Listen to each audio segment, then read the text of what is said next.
gonna take on the world.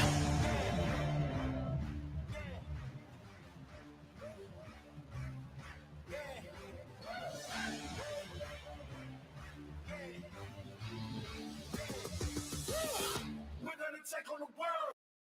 All right, guys. This is the first time for everything on the show today. The episode 130, Third Eye Truth Theorem podcast coming back at you again, guys. We're live. I am James Gill, your host. This is Joe Hill. He brought No, he just told me I had 2 days I didn't want to drink. Yeah, I didn't drink it all day. All of a sudden he pulls out this bottle of wine. And he has no hat and his sweater vest that is driving me crazy. Oh, I look stupid. All right, corporate casual. That's Joe Hill, the co-host. Still here. I don't know why, but I'm still here.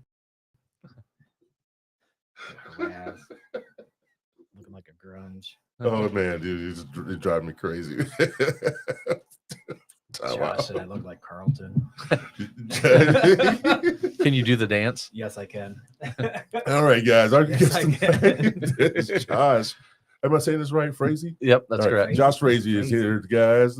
Welcome to the show, brother. Thank Appreciate you. you for joining us. Oh, that's the wrong button again. Big dummy. Damn it. That's Damn all- it. Damn it. I like that intro for people. No, it's not an intro. I was going to use that. That's what I was going to use like that. Hit the wrong button. I got excited. Sweater vest, isn't it? No, I do. Sweater vest and shorts. Yeah. Yeah. With the black socks. Oh, gee. Matches my black shorts. Okay. Let's tell you doing too much right now. Welcome to the show, Josh. Thank you. Thank you for coming on tonight. Joe is distracting me to get my stuff out. I appreciate it. You're welcome. Welcome to the show. How's it going? Good, man. Appreciate you guys inviting me out here, and No problem it's at a all. good setup. Dude, you know what? We put a lot of work into it, but thank you for appreciating it. Yeah. Did you think you're going to a basement? I didn't know when you invited me. Somebody's You said attic. I'll tell you the location when we I get did. closer. Yeah. When it gets closer, I'm telling people the location. I was like, man, am I going to be putting lotion on?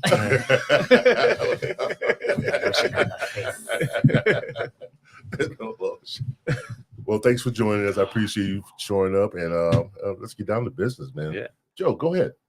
Oh, my turn. So the one main question we always ask is, where'd you go to high school? What made you want to become your own team for real estate? And pretty much start from there. In Yeah. other words, so let's Who start are off- you? Yes. Who let's people? start How off- do people know who you are? Yeah. Who is Josh? Depends on who you ask. You might get a few different answers. Graduated from Bridgman in 2003. Oh, you're a bee. Yeah. Go Bees. Yeah. I think Was- that's how you know my cousin then. Very low graduating score. You know, I think I think you graduated Bobby Simons. no. No. Oh. No. No. Sit- Got into building trades right in high school because Yeah. I was not that good of a student, and and I thought, oh, go learn how to build a house and don't have to, sit through the traditional classes. Did that for first half of school, and then it was like gym class after that, and Wait a minute. I think an English class, whatever they make you do. Yeah. You yeah. physically went to a class how to build houses? Yeah, it was great. There was Where the hell it was a that? co-op. It was out of New Buffalo, so River Valley, New Buffalo, I think Lakeshore. Shit. I knew Coloma had it back in when I was in high school. Building houses. Yeah, the class for building houses. Seriously? Yeah, it was cool. That's I mean, pretty I learned cool. a lot, and one of the first things I learned how to do was lay brick and stone. So then I was like, hey, I want to be a bricklayer when I get older. I wish my mom and dad would have been like, Wow. that's probably not a good idea, But It's hard on you your know. back. But they're like, It's this hard. kid has drove me nuts. Like he needs hard labor. So That's hard on your back. yeah, it's terrible. I did a masonry apprenticeship and was 19, making pretty good money. Who do you work for? So it was a union operation. So I travel all around Michigan and I would build boilers, kilns, furnaces. Really? It was a company called Michigan Refractory Incorporated. Shit. And Okay. it was pretty much name the amount of hours you want. And that's the apprenticeship was based on hours. So became a journeyman bricklayer by the time I was 21. Nice. and bought a house. I actually did the real estate class over on Niles Avenue. It was Prudential Real Estate at the time. Oh, okay. And the broker there taught a class. It was 40 hours. And he pulled me to the side and said, hey, when you go take your test, let me know. I got a job for you. And I was like, man, there's no money in selling real estate. I just want to know the process of buying a house. I was 20 years old or so. So bought a house, rented it, and started flipping some houses. And then in 2015, 16, I got diagnosed with cancer. Oh, no. I'm Wow. sorry. Yeah. And that's was like a year in Ann Arbor, struggling, just, I mean, getting cancer is terrible Yeah. as All it of is. But the main thing is I went from working a lot and had a vision of building a career and a business, and it got kind of taken away. And my wife, at the time, she was my fiance. Yeah. She's like, you need to do something. And I had some rental houses I sold to pay doctor bills, and so she made me get my license to keep my mind occupied. And it's amazing what keeping yourself occupied Oh, hell yeah. does. Everybody's like, you got to fight this. And it's like, man, cancer's not in front of you. I can't just punch it, Right. So Can I ask what kind of cancer? it was colon cancer. Colon cancer? Really. My Yeah. uncle had that. Yeah. Died from that. Yeah. So I can understand what you're saying. That is wow. Yeah. Wow. That story turned a little different than I Yeah. thought. We can joke around about it. Yeah, no, That story went Right. totally different than I thought it was going to go. Yeah. So then, yeah. During the time, chemo and things, I couldn't get a free job. I was just trying to stay occupied. So I got my real estate license. I started selling homes, walking around with a chemo pump.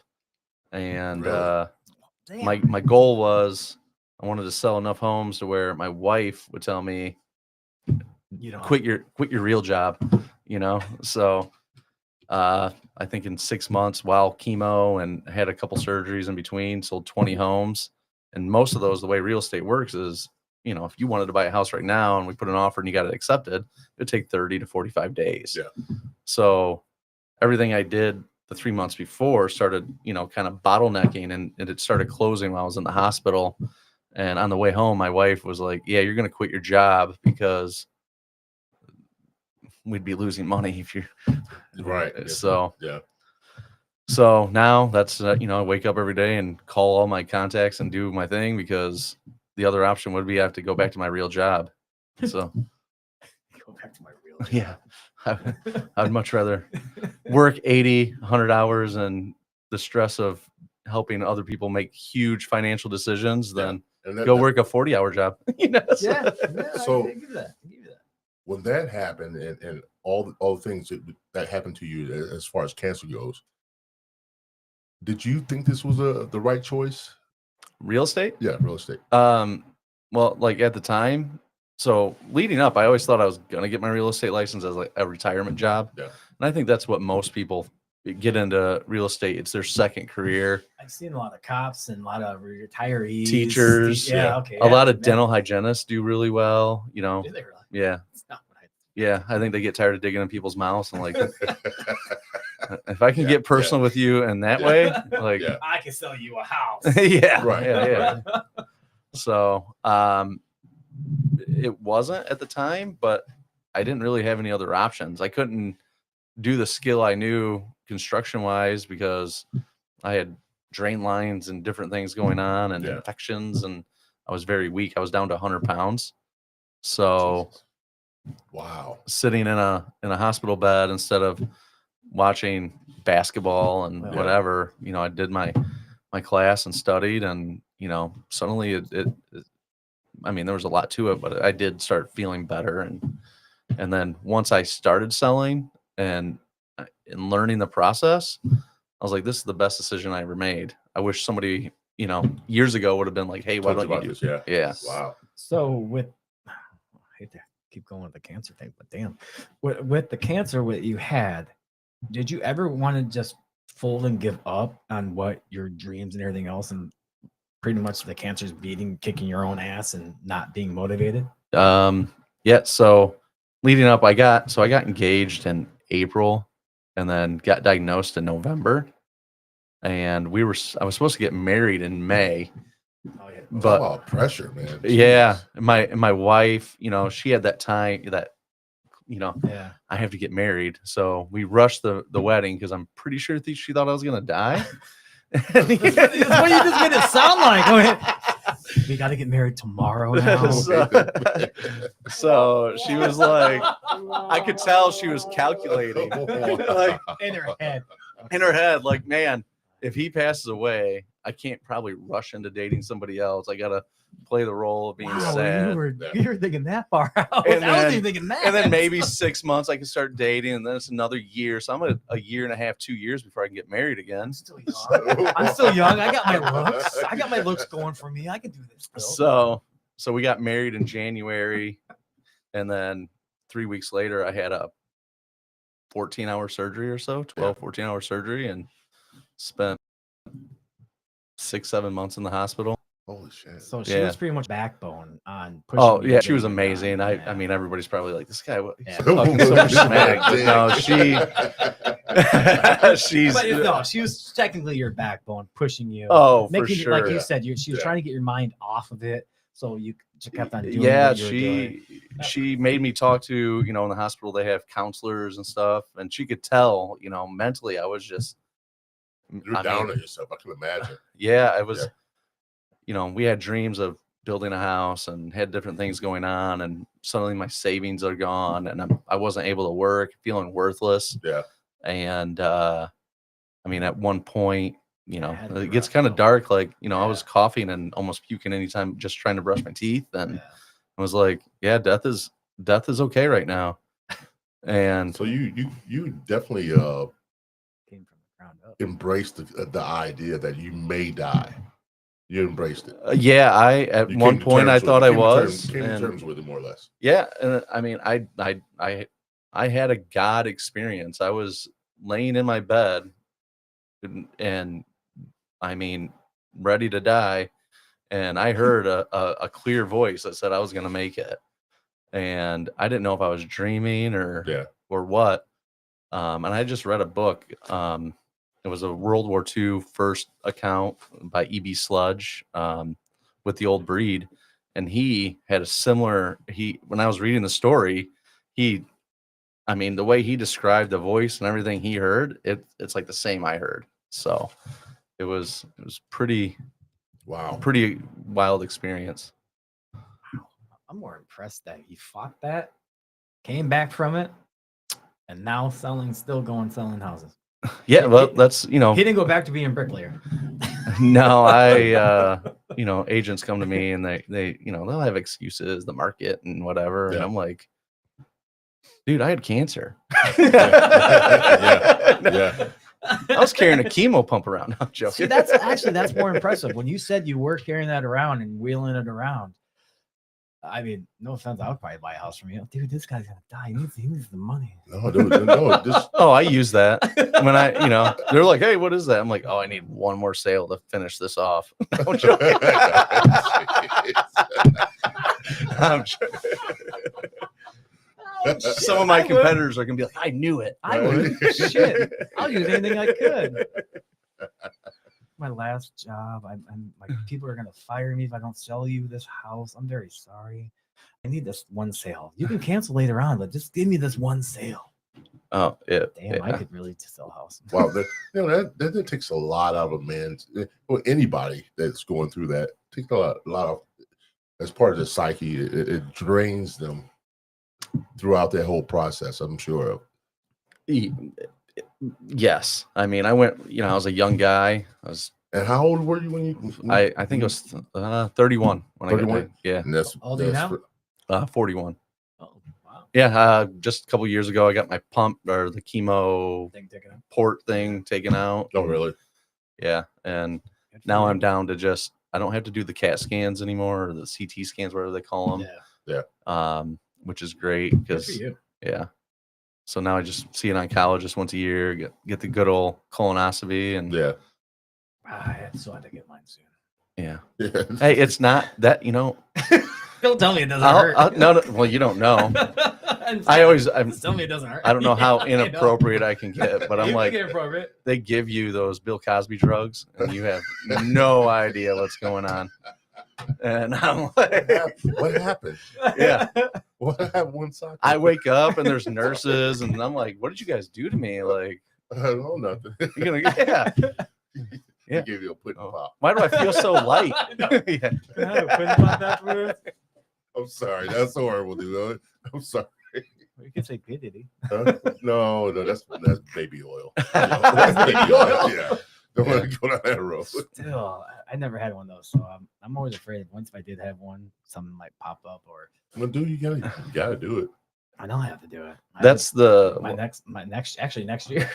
colon cancer is an invasive. So, meaning, and this is what the doctors explained to me, and I am no doctor whatsoever. I'm the furthest thing from that. But when you start having symptoms, it's usually advanced stages. So, getting those tests done, detecting it early, it's a lot easier to. Oh yeah, definitely. To take care of. Yeah. So you're at 30 when you've probably got it, and not feeling the symptoms until 31.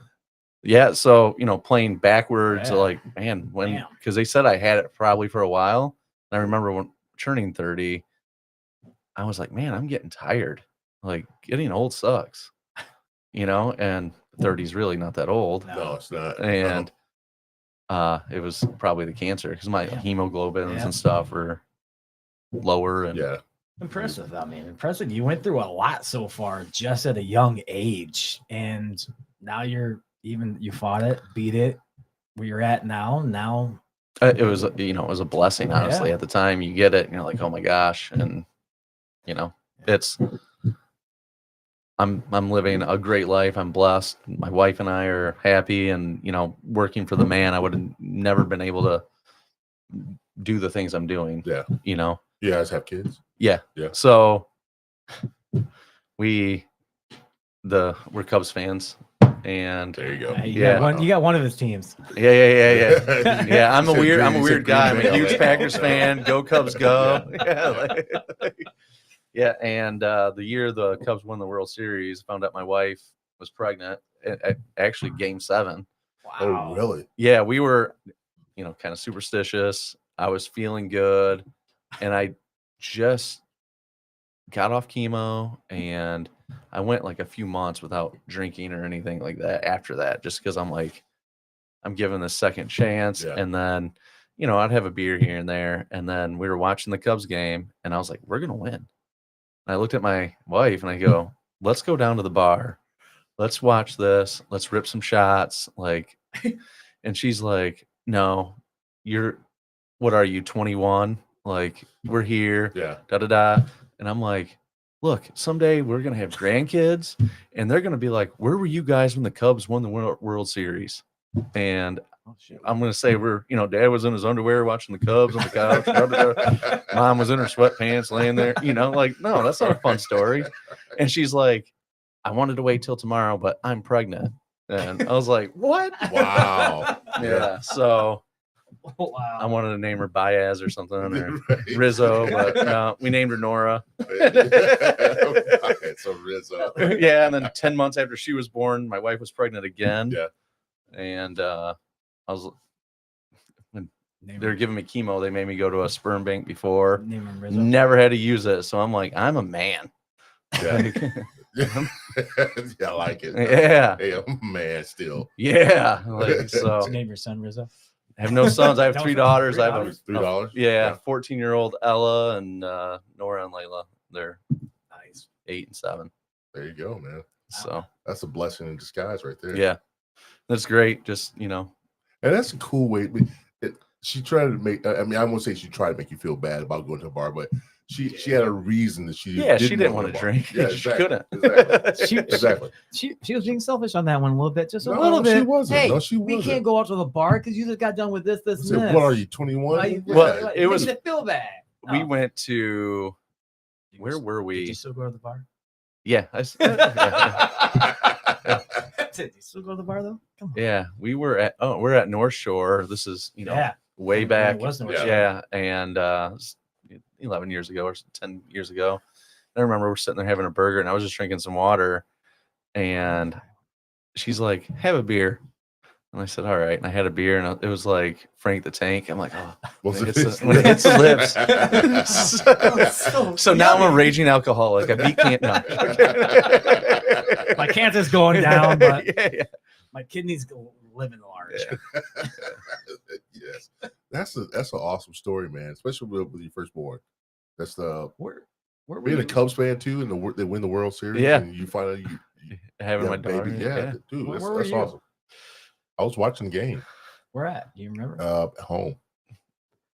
I think all the Cubs fans just stayed home. Yeah, Because- because want to ruin or jinx it or anything. Yeah, they're like Bart Simpson or something's gonna yeah, that's ruin right. it. yeah. Like I've seen something's- that. Yeah, I saw that at home too. I was Yeah. at the getaway.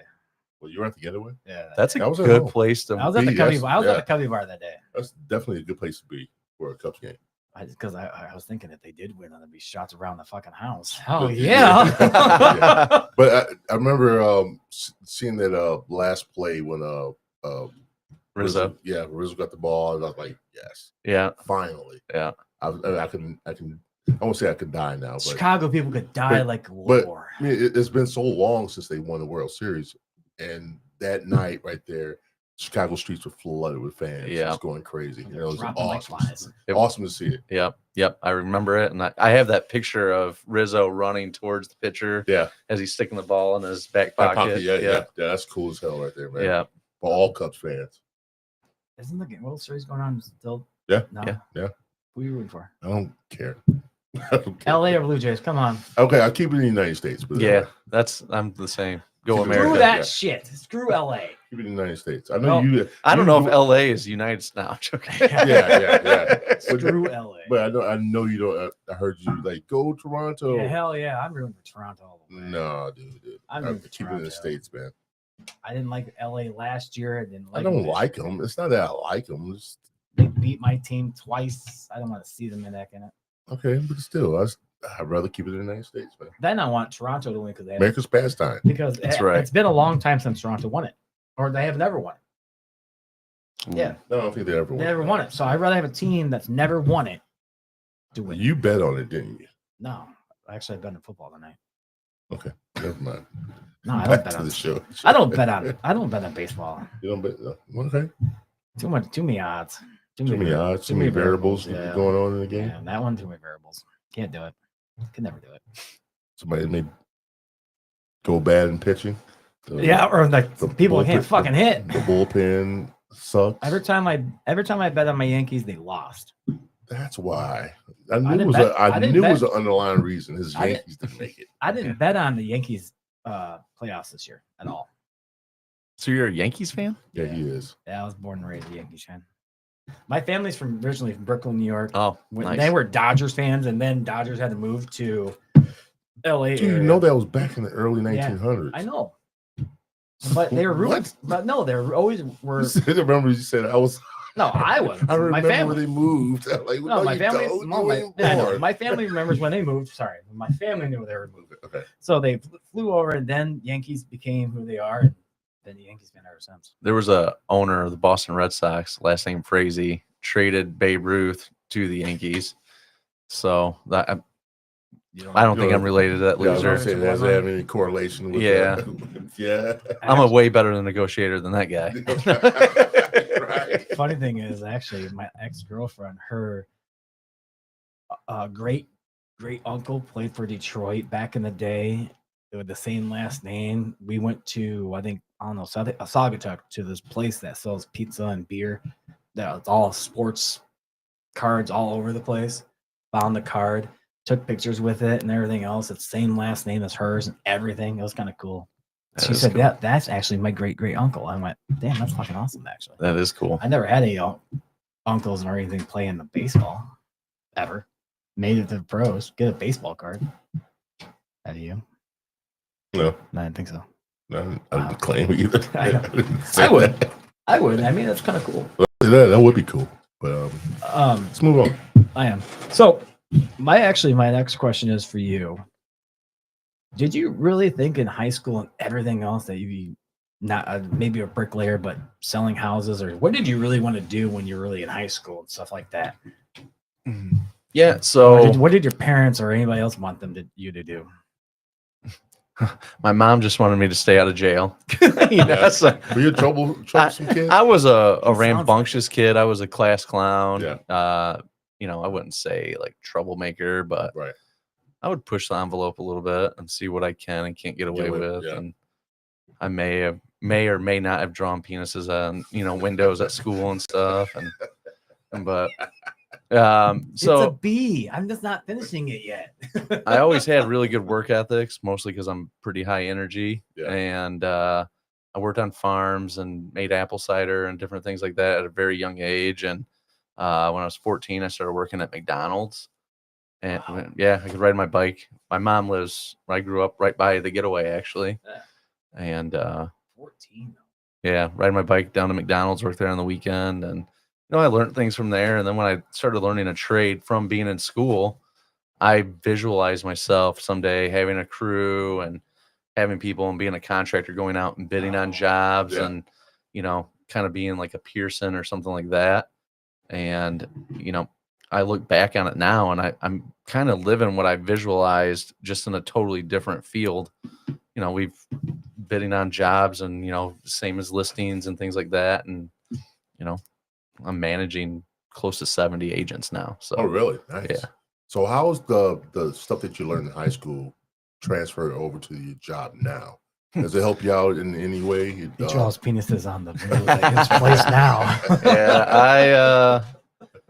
I for my listing and presentation, I'm like, hey, check out this artistic ability. No.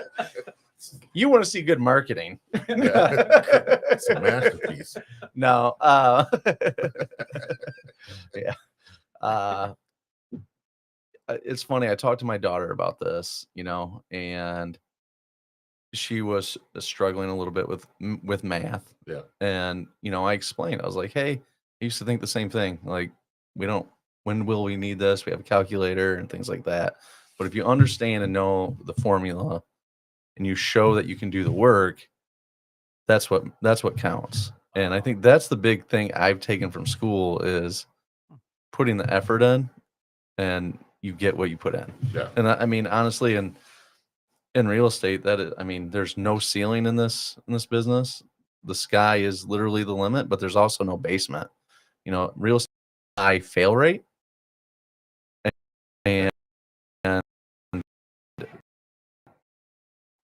it comes down is what you get out. That's a good way to put that. That's a good way of putting it. I never thought about that way about schoolwork and stuff like that. Well, everything that you do in life should eventually add up in the end to what you wanted, what you actually dreamed of, not even dreamed to be, but whatever you become in the future. It should actually help you get through those troublesome periods where you don't know what to do. But if you think back, okay, I can bring this part back and use it on that, and it helps you through these struggling parts in your life. Yeah. So that's perfect. That's a perfect way to say that. So like McDonald's, I use that all the time. Like when I was 14, I worked at McDonald's, and again, I was a rambunctious kid. So if it was slow and there was nobody to take orders for, I was cleaning and doing things just out of pure boredom and being curious. The shake machine would always break down, and they would bring a guy in, and what there is, it was a bad design. One little tube was small, would freeze.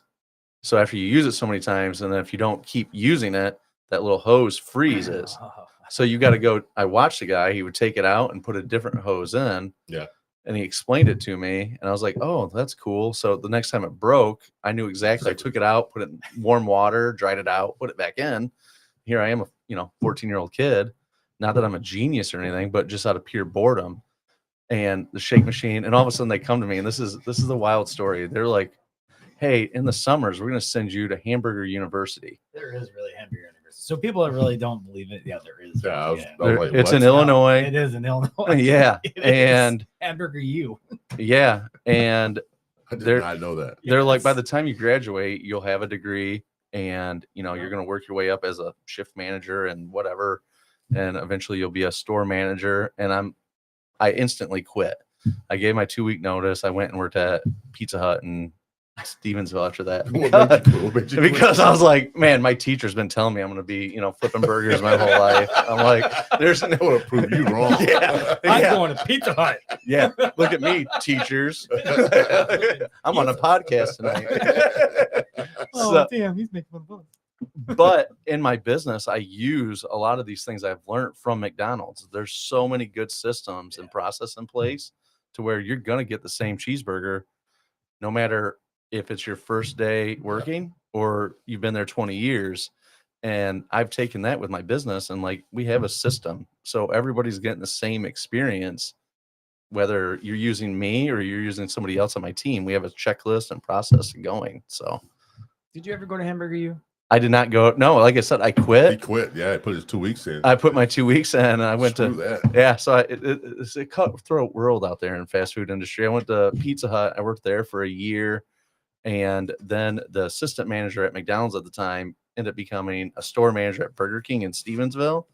And she contacted me and was like, hey, I'll give you $6.15 an hour if you come over here and help me at Burger King. And I'm like, sweet. I was making $5.50 an hour or something. Yeah, I'll be there. The only reason I'm saying that because Ace Hardware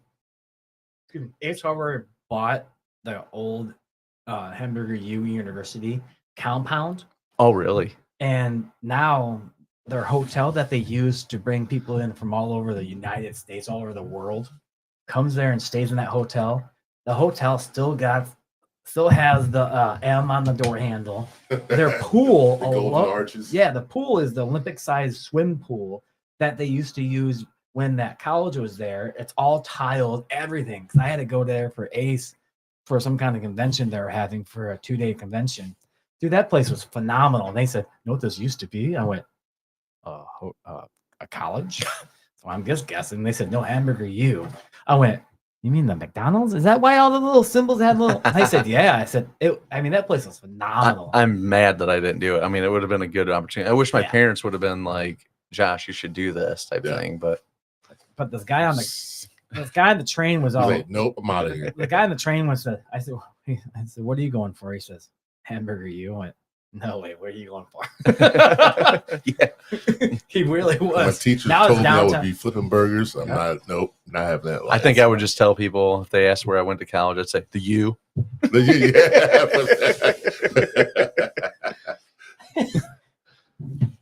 You got anybody on it? Yeah, I don't know. I'm gonna kill the name, but Kayla, Nurse Kayla. I might probably killing that. Yeah, it's Kayla. You need glasses. No, it says Nurse Kayla. It says Nurse Kayla. Then it says, "I never thought Josh would have sound so mature." Oh, you sound mature for your voice. And then he may not remember, but Johnny Perry. You may not remember me, but Johnny Perry. Laugh out loud. Oh, that's on you. I not me. think you don't remember. He's like, yep, he's right. I was gonna lift it up because it's right below the little symbol. Yeah, you may not remember me, but Johnny Perry. That's it. What's up, Johnny? All right. No, it's a Johnny. female. Oh. It's a female. She said you won't remember her, but you remember the name Johnny Perry. Gotcha. I wonder if she was one of the Oh. nurses that did my colonoscopy. That's why I don't remember it from From those the Bill back. Cosby drugs. See, Oh, that might help. Yeah, yeah. Because this says Nurse Kayla. Nice. oh, yeah. Okay, that's cool, man. Yeah. Wow, look at that. And you say you have a mature voice too. Who- Whoever knows. So So, with you going to do that, and what made you turn around and going from bricklaying to now selling houses? Yeah. I mean, what made that transfer besides your cancer? Was that the reason why you wanted to become just a? So I mean, there had to be something. in yeah, between there. the bricklaying was awesome. I was doing, making good money for a young guy. Yeah. Working unlimited amounts of overtime and Shit, especially that trade alone. yeah. And like I said, I did a 4-year apprenticeship in like 2.5, 3 years, and because it's all based on hours. Yeah. So did that, and then 08 happened, and there wasn't brick to lay. So then I ended up getting a job at the city of St. Joe, and I worked at the water plant, and then did the water stuff. I spent a little bit of time on the garbage truck. Really? Yep. And then I was flipping houses and working on houses. I had a passion for real estate. I understood the investment part of things. And when I got sick, it was kind of the best option to do because you could go online and do the classes and study, and it wasn't physically demanding. So the plan was that as I worked at the city for 8 years and I needed 10 to be vested. So I was like, hey, I'm going to get my real estate license, do what I can do right now until I have to go back to work. And then when I go back to work, I'll get my 2 more years. And then hopefully by then my real estate career is good. Well, I got, started selling, and then it was my goal for my wife to be like, yeah, just quit your job. So, when I ask people about business plans and their goals, it's like, what's your why behind it? And my why is because I don't, not that working for someone is a bad thing, because I think there's good opportunity, but I hated that ceiling. I wanted to know what I'm capable of doing. Right. And if you ever want to know what you're capable of doing, start a business or get a 100% commission-based career. Oh, definitely. So. With that being said, just like being your own boss it means a lot more to you than actually working under somebody else. You know what I mean? Yeah, I'm a competitive person. Yeah. I played football my whole life and baseball, and I started out at Remax, Lars Petsky, and I remember when we were, I first started trying to figure out what you're supposed to do and how you're supposed to get business. He came in and he looked at me and he just knew my personality. He said, I sold 4 houses this weekend. What the hell did you do? And I was like, I'm going to crush this guy. And, competitive nature came out. And, we would battle back and forth, and it was a good time. And I was like, what a great business. It's not like I could go to my boss and be like, I laid 1,500 brick. What the hell did you do? Right. Well, so to go with him being competitive, I just thought of this. Is there enough houses all the way around for all the real estate agents around here? All the people are selling houses, because there are. I hate to say it. You throw a rock, you're gonna hit a real estate agent almost around here. Yep. So, is there enough housings in the St. Joe, Lakeshore, Southwest Michigan area to have all these people? Okay, so I did this. I'm the nerd in me. I run stats and trends all the time.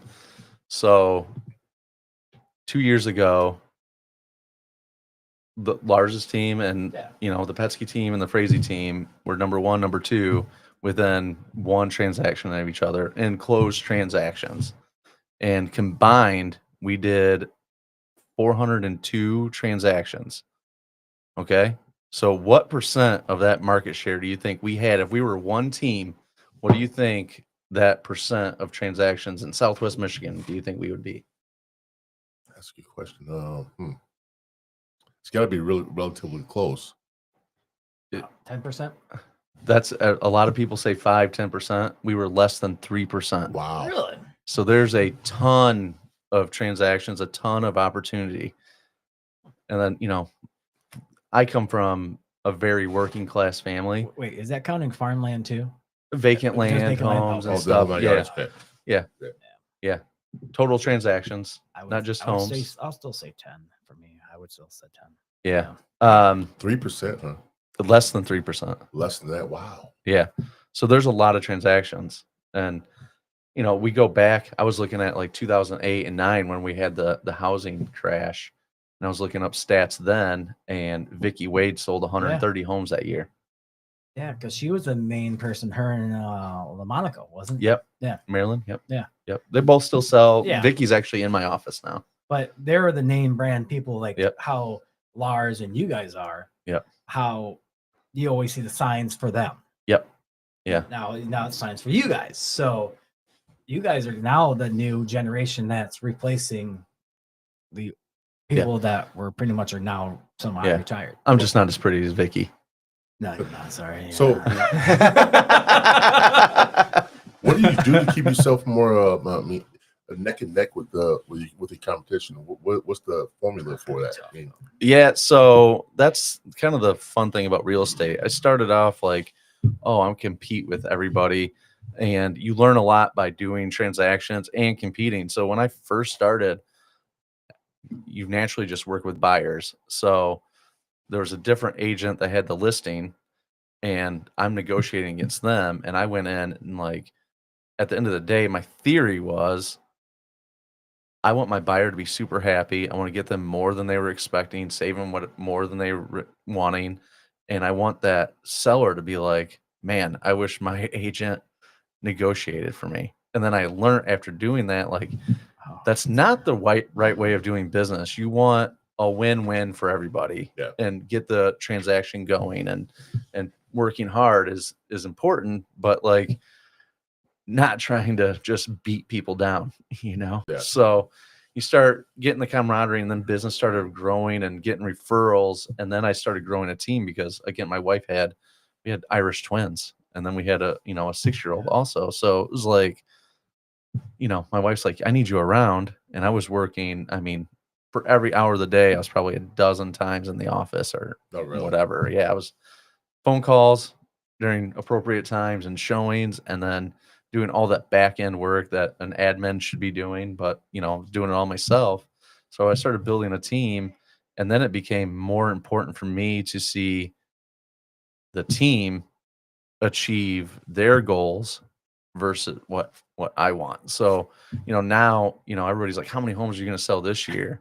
And it's like, no, how many homes are they going to sell, and how can I help them? Yeah. And how can I, so many people get short-sighted in real estate. And I think because there's a lot of noise and a lot of like, oh, is the market going to do this? The market going to do that? And I challenge people to have bigger goals, because then it forces them to focus on the things that are actually going to get them to where they want to be. Versus if they're like, oh, I just want a 10% growth, they can do a bunch of random things to maybe get that 10%, Right, and they'll right. probably land 4% instead of 10. So if you shoot for that 100% goal and they do go up 60%, that's a huge win. Oh yeah, definitely. Wow. How big is Lars's team compared to yours? We're about the same. About the same? Yeah. Because he is not with the same. No, position. he's Remax. He's and Remax. Yep. You're what, Century 21? Century 21. Yep. So at Century 21, that's I was going to go off of that.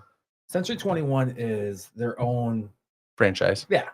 You bought into the franchise, or? Yeah, I've got equity in it. And so I'm part of a big partnership affiliated. Yeah.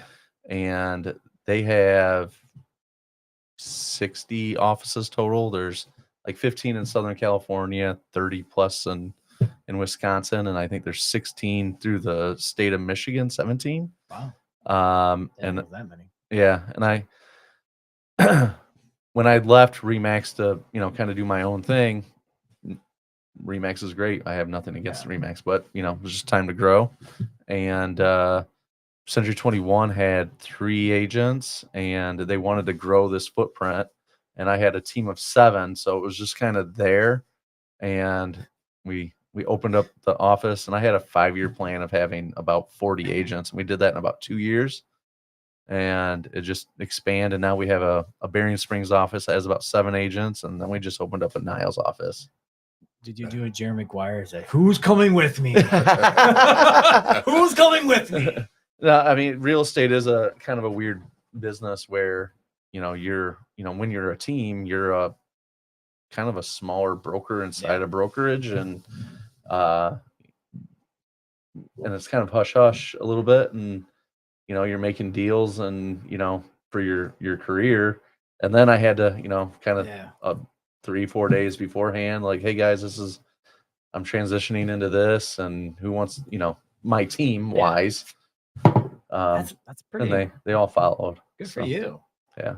So you left pretty much because Lars was booming up from his name, and you were underneath him, or? Yeah, Lars was my broker. So Yeah. So you left Lars. So how does it feel when one of your pupils leaves and goes on its own and does their own thing? Feels great. Does You know, Tom Fry, Yeah. he was on my team, Yeah. It and is business card somewhere. yeah, I was just watching the True Michigan there. Yeah. There it is. Yeah. I knew there was somewhere around here. Yeah, I mean, to true leadership is if you can walk away and the job can get done better without you. From whatever advice and examples you set, and I mean, Tom's doing an amazing job, and it's great seeing him do that. But he's on a totally different area. He's in the more The kind of Coloma, Waterville, yeah, Paw a little bit area Yep. up there. yeah, So it's like a coaching branch. Like you say, for instance, you go Andy Reid, and he has his spawns off of him yeah, that he brought into his coaching realm. Yeah. And then they split off and go do something else. I like that. And I would have said Nick Saban, but Oh yeah, that. But you know what I mean? Andy Reid. Andy I mean, Reid came from a coaching tree too. Yeah. as well. he did. yeah, You know what I mean, he was from the Green Bay coaching tree. yep. What was it? Mark Wahlberg, not Wahlberg, but Mike Holmgren. Holmgren, yes. Yep. But the same thing. They branched off and so did what's the one? Chucky. Oh yeah, yeah. You know what I'm talking about, the coach. No, I don't. Yeah, he just. I'm lost. You know, what I'm I know talking about. But he was on the same tree branch. But anyway, and the Shanahans, and yeah. things of that nature. Yeah. That has to make you feel good because you brought these guys under your umbrella, so to speak, and they branched off to do their own thing. Yep. So, Yeah, that's Good way of looking at it, James. Good job. Yeah. I like that. that is a great way. I've That's a good way never of looking at it. never used that analogy, but Yeah, that's yeah. the best. That's a perfect analogy. And I mean, real estate it's not like what you see on the shows selling Sunset and things like that. I mean, there's a lot of emotions going on. A lot of times, unfortunately, a lot of businesses from divorce or death or, and, selling childhood homes and different things like that, or helping people buy the largest purchase of their life. And, we take it for granted because we do it every day, and we understand the process, but teaching people to take a step back, put yourself in their shoes and help them and put them at ease goes a long way. And watching an agent, coming in, not knowing and thinking, man, if I can sell 6 homes a year, and, no, let's sell a lot more than that because you're going to help that many more people. Yeah. And Even Tommy and Jenny both said when they were on about their real estate adventure so far, a lot of people say, like you said, it's not like the TVs. You're not making millions of dollars and selling one house. You're only getting a small percentage off of that. And the rest goes to something else, that goes to something else, that goes to something else. So you're not making a large percentage like most people think, like they see in the movies, they see in TV. They don't drive up in these little sports cars driving up on a house and saying, I'm going to flip this house like you see on TV, like the ones in Vegas. I always love them, but they flip these one houses that they buy for $50,000 and they flip it for $100,000. Yeah. And you're not getting, you're getting a small percentage back, but you're putting more into it to flip it. yeah, A lot of people don't know that. Yeah. They don't understand that. flipping's a hard business, and that's trying to teach people. When you get somebody that's, I want to flip a house, teaching that, and you make your money on your buy. If you buy it wrong, you're going to lose a lot of money, and you always lose money when you sell. That's the most expensive part of the transaction, because you got to pay transfer tax and deed prep and all these other closing costs. A lot of people don't know that part. Yeah. So teaching about the economic impact of a transaction. So every time somebody buys a house, it's literally probably $50,000 that goes right back into the economy. Yeah. I swear. People going into Ace Hardware because they just bought a house. They want to do some stuff to it. Oh yeah, I have this one lady is still working on her house. I said, so it's like the movie The Money Pit. She said, not yet, but she said, my tub has not fallen through the floor yet, but not yet. Yeah. But I mean, like my grandmother, she used to actually work for Century 21 way back in the day. Did she have a gold jacket? Yeah. She had a gold Everybody, I jacket. need to get one. They don't do that anymore. I think Really? they should bring it back. Yeah, she had a gold jacket and everything, and she was pretty good at selling houses. She even bought one and flipped one herself. She bought this one house on right down by Burger King and all, not Burger King, McDonald's and all that right there, that little strip. And all of a sudden, she flipped the house. The guy bought it, and there's no house there anymore. It's the Neon Grill. My grandmother and my dad and the whole family, and even I, worked on that house to get it knocked down to build a nice franchise for that person. It's now the Neon Grill. That's There funny. you go. It sucks though because It's a good burger. How much? Yeah. How much work did you put into it? I was probably 14, so I was Okay, around so his you- age. Yeah. I was Yeah, I gonna say was around you were his like age when we under started. 10. No, I didn't do a lot. I think I was 14, something like Yeah. that. So you're 12, 14. landscaping and painting and Painting, a lot of painting.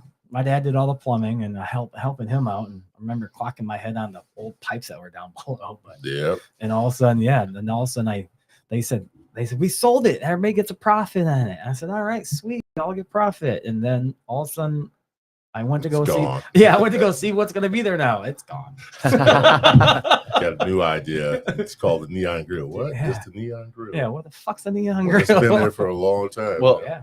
you can tell your family like I built that. There you go. Yeah. To own that.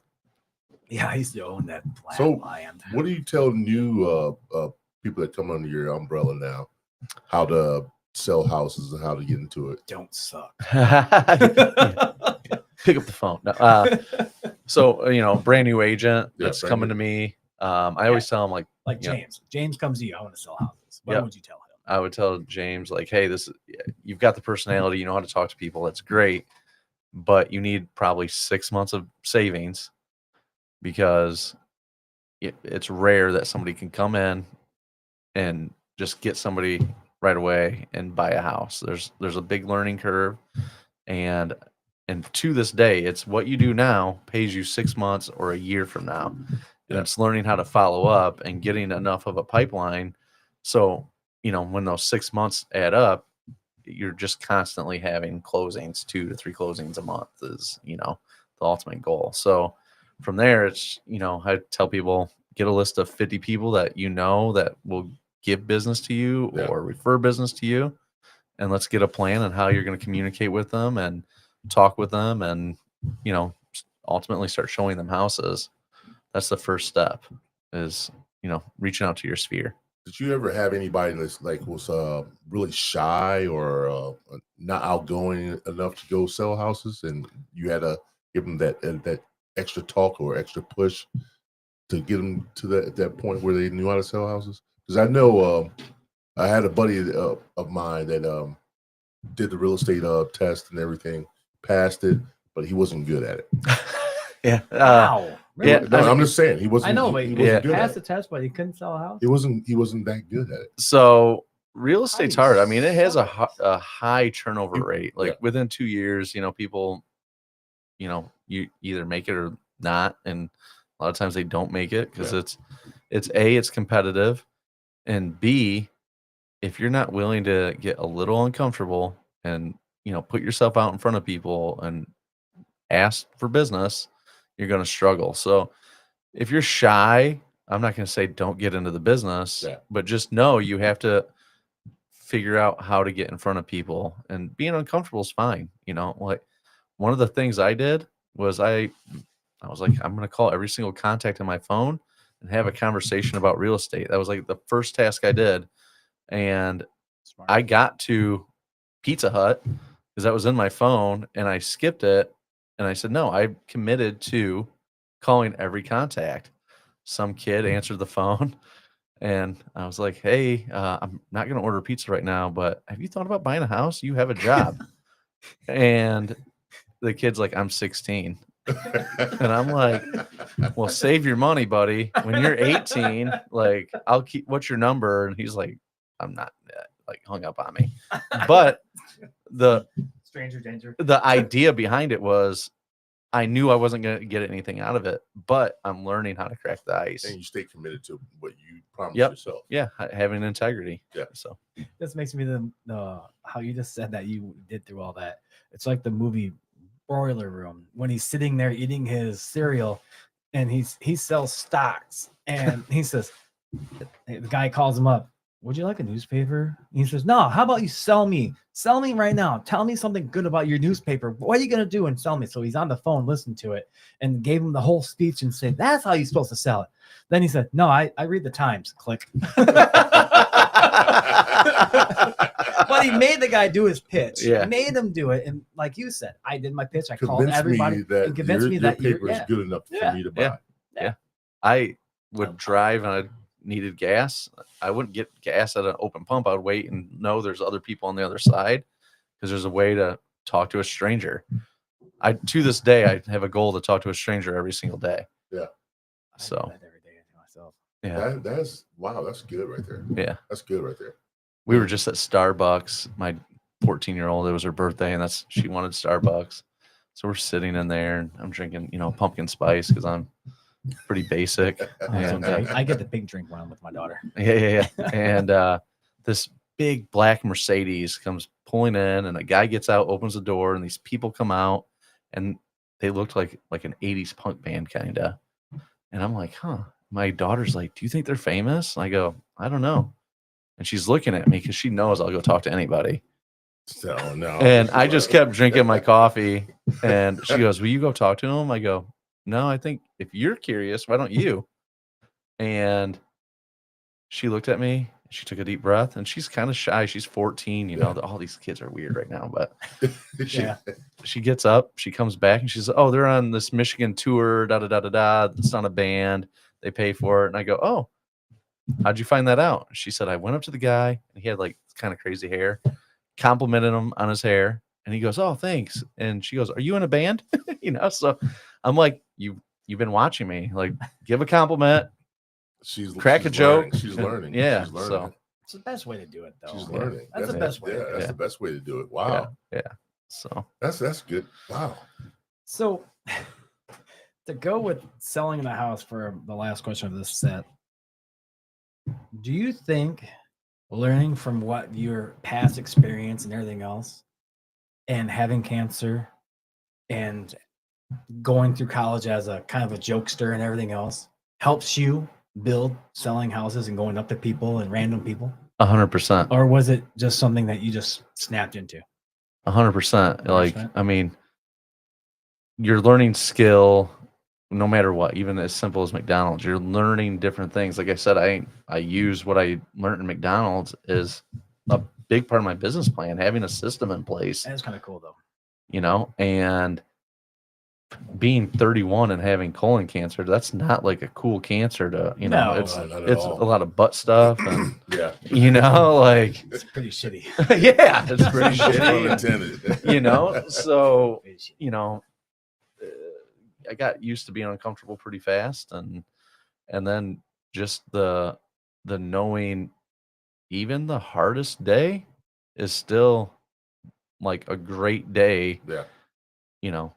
Like I remember being in a hospital bed and just dreaming about being outside, and it was like February and it's like a snowstorm, and I just wanted to be outside, but I was stuck on the fourth floor of U of M and not able to get out there. And I'm sorry, but it's still a good school. yeah, it was a great hospital. Yeah, great hospital. man. Yeah, and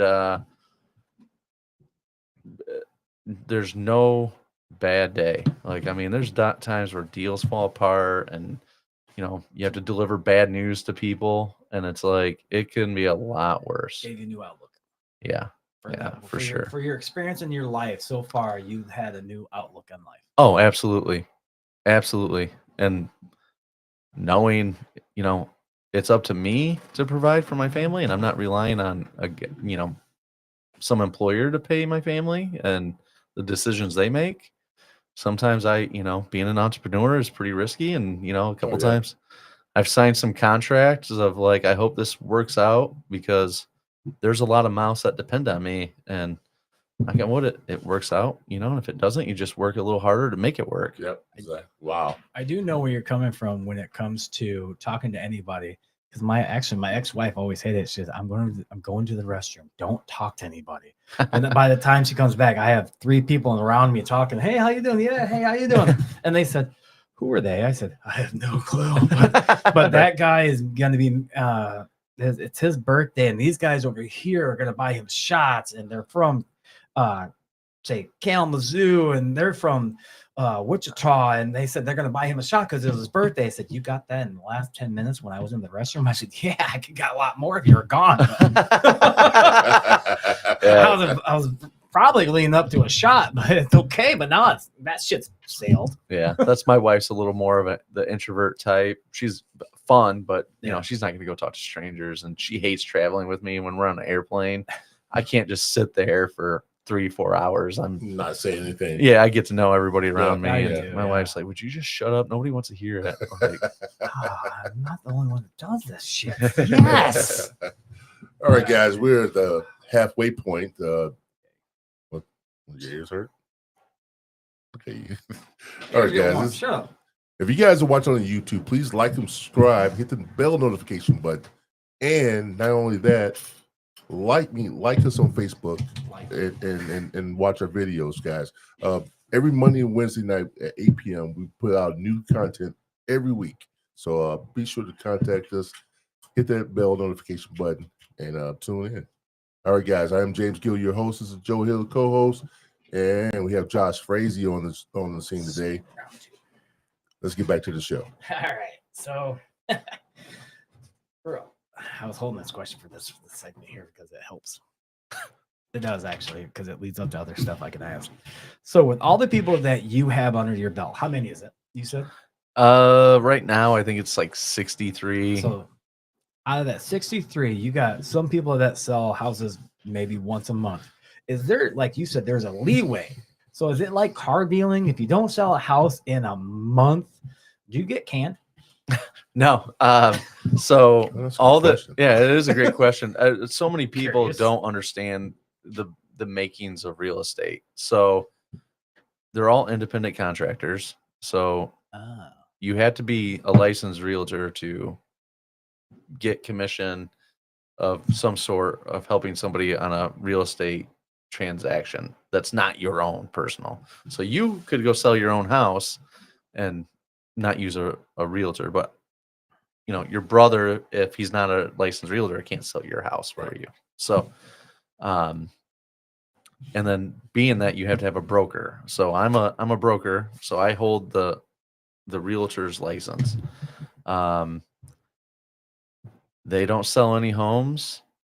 They don't get canned. Now on the Frazee team, we have expectations of 2 a month, and if they're not hitting two a month, we don't look at it as like, what are you doing wrong? We look at what are we doing wrong as how can we help you? Look at that. It's a And- team thing. And we keep track of everything. We have I try to teach all the agents this, but to keep track of how many phone calls you make, how many appointments you go on, how many closings, and we have a point system. We try to get 61 points a day. So every phone call is a point. If you role play, that's worth 10 points. You have a closing, that's worth 15 points. And so the higher the income producing activity, the more points it's worth. So at the end of the day, I can look and be like, okay, you need to do 20 phone calls to set an appointment, and it takes you 4 appointments to write up an offer, and you're batting 80% on your offers. So at that point, we can adjust what we're doing, and if they're making a lot of phone calls and not setting appointments, it can hey, let's adjust the conversations we're having. So is that just for your guys' team and stuff like that with the point system, or is it did you learn that from other places you worked at, or Yeah. you took from? I'm no genius. I can't. I'm thinking you probably took that from another. It's a coaching.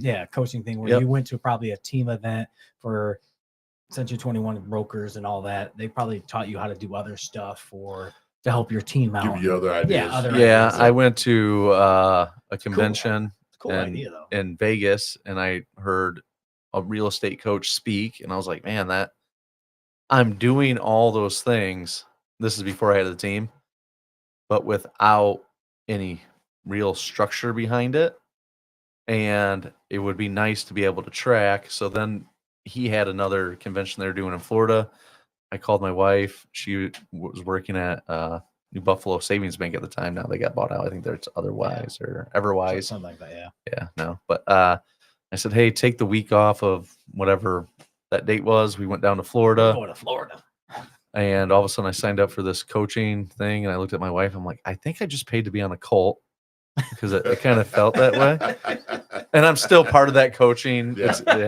It's I'm great. still drinking the water. Yeah, I'm still drinking that Kool-Aid. No, because it's great. I mean, it's all business related, and I mean, there's a lot of coaches and picking their brain, and Yeah. I mean, there's people from Texas that are I selling mean, that's kind of cool. 1,000 though. homes a year and stuff, and it's But so February's got to suck, man. There's only 28 days. You got 28 days to sell a fucking house. Yeah. That's a lot of pressure right there. yeah. shit. If in February they're not selling 2, I honestly coming into January, you should be able to have 4 or 5, because what you're doing Oh, yeah, right you're now. moving on to the next month, Like yeah. what you get under contract right now might not close until January because really? we're getting into the holidays and things kind of slow down. We're relying Wow. on, So you're counting on closing. You yeah, don't physically close, so a closing can last. You said last about a couple of weeks. on Yeah, average, yeah. they're 30 days, 45. So you sold a house. Say you physically sold it in December.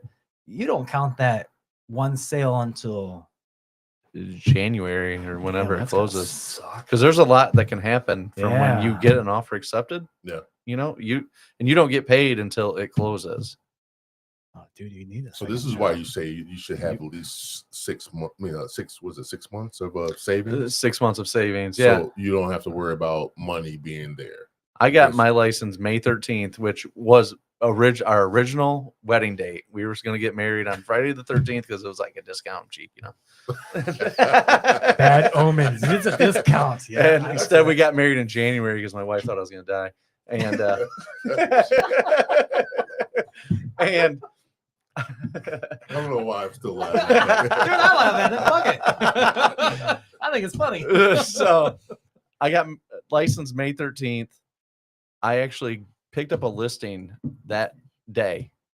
One of my friends was like, hey, I want you to sell my house. I said, all right, I'm going to do my test on this day. If I pass it, I'm going to list it. If I don't, I'll have, at the time, Lars come and he'll list it.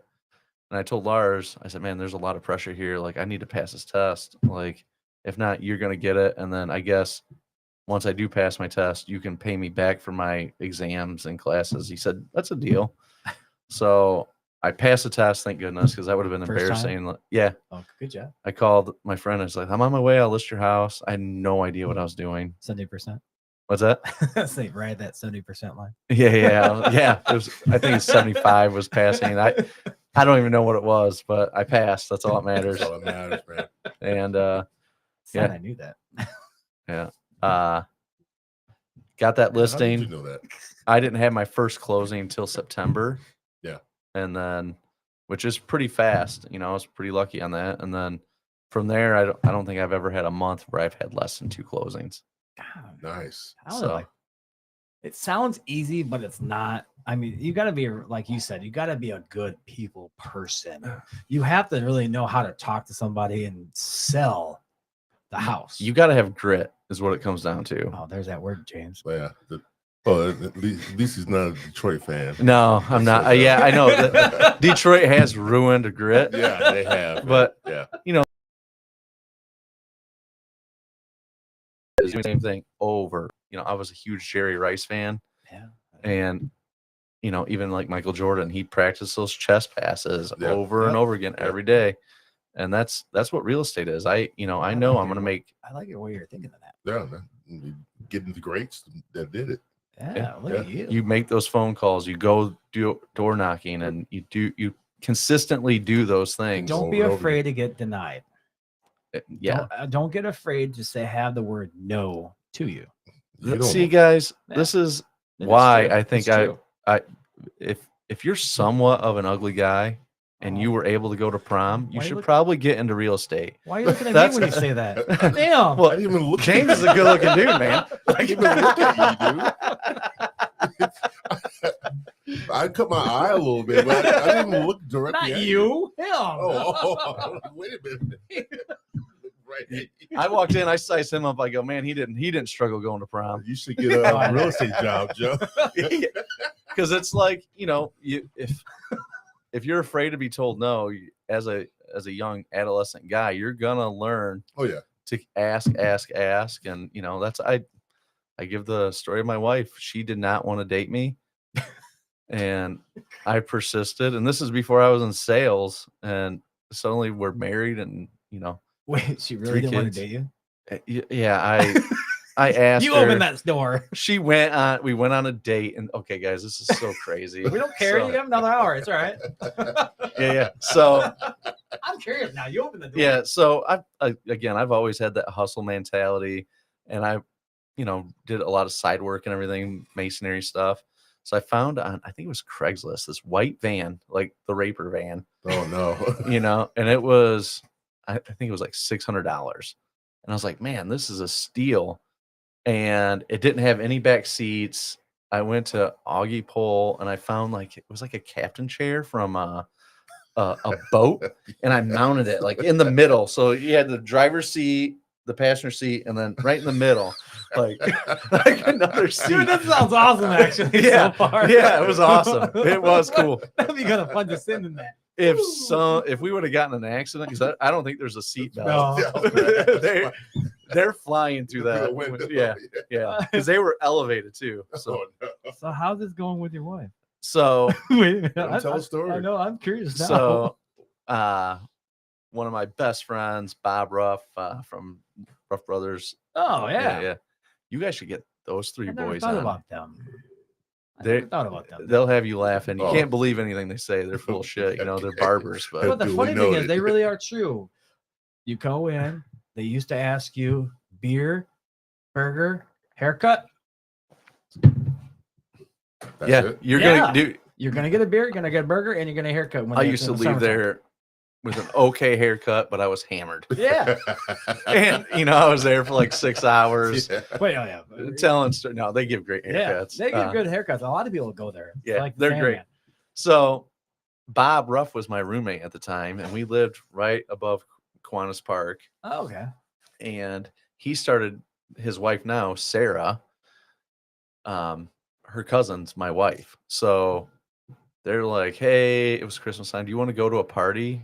I'm like, whose party? And Sarah's like, my cousin's. And I'm like, oh, is she hot? and First person. yeah. How Hey. old were you? 27. Oh, that makes more sense. Yeah. That makes more sense. And Sarah showed me a picture, and I'm like, oh yeah, I'll date her. And He went straight. Yeah, I'll date her. yeah. Not, No problem. I go to the So party. I'll date her. so at that time, I don't know what it was. We always drank Kessler. So we had a big handle of Kessler Yeah. and a Speedway Big Gulp cup. And, Yeah. and So yeah, the big gulp. yeah. So, you know, did a little roadie mix and Yeah. Still do. go to this party. And as we're walking in, Sarah's like, stay away from my cousin, blah, blah, blah. And what do you do when your best friend's girlfriend is like, don't talk to her? You're going to talk to her. Stay away from my Oh, cousin. dude. Yeah. Yeah. I definitely Yeah. will. My goal, I'm is- like- my goal is to do something with her. That's Yeah. do stuff was in my head. I was trying to be appropriate, but Yeah, you guys fuck know. it. So, yeah. My goal is to do something with her. Hell So yeah. all of a sudden, I'm like, like a radar. I see her. I go up. I do the same thing. I talk to her. I break the ice. She's a little tipsy. I flirt with her a little bit, and I knew other people. I'm mingling around the party, and then we're about to leave, and I went up to her and said, "Hey, we're gonna leave," and she's like, "Oh, you can't leave." I'm like, "Hey, you can come with," you know, and I was like, "Your cousin's gonna be there," and Good way. And good way of putting it. again, Yeah. my wife was a little intoxicated. She had Christmas socks on, and she's like, "But I have Christmas socks on," and I go, "Oh, you can leave those on." You know, and at that point, her best friend comes in. She's seen what was getting laid down, and she blocked it. So then, she played the offensive lineman. yeah, Yeah. which was probably smart. And then the next day, I messaged her and was like, "Hey, let me take you on a date. I'm really not that sleazy of a guy." It was all call talking. And so she comes over, and I had this van, and and the driver's side door, something broke where if it latched shut, the only way to open it was like from the inside.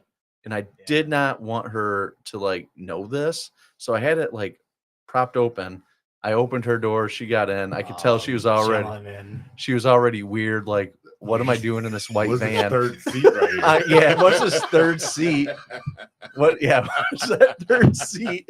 And I'm pretty sure my dad told me to never get in a van like this. That's what's going through her head. Yeah. Well, the wind shut my door and it was Oh. latched. So all of a sudden I'm like, shit, I had to crawl through the back door and come in Wait, and you go didn't- around you that didn't- captain you chair. even didn't have a side door?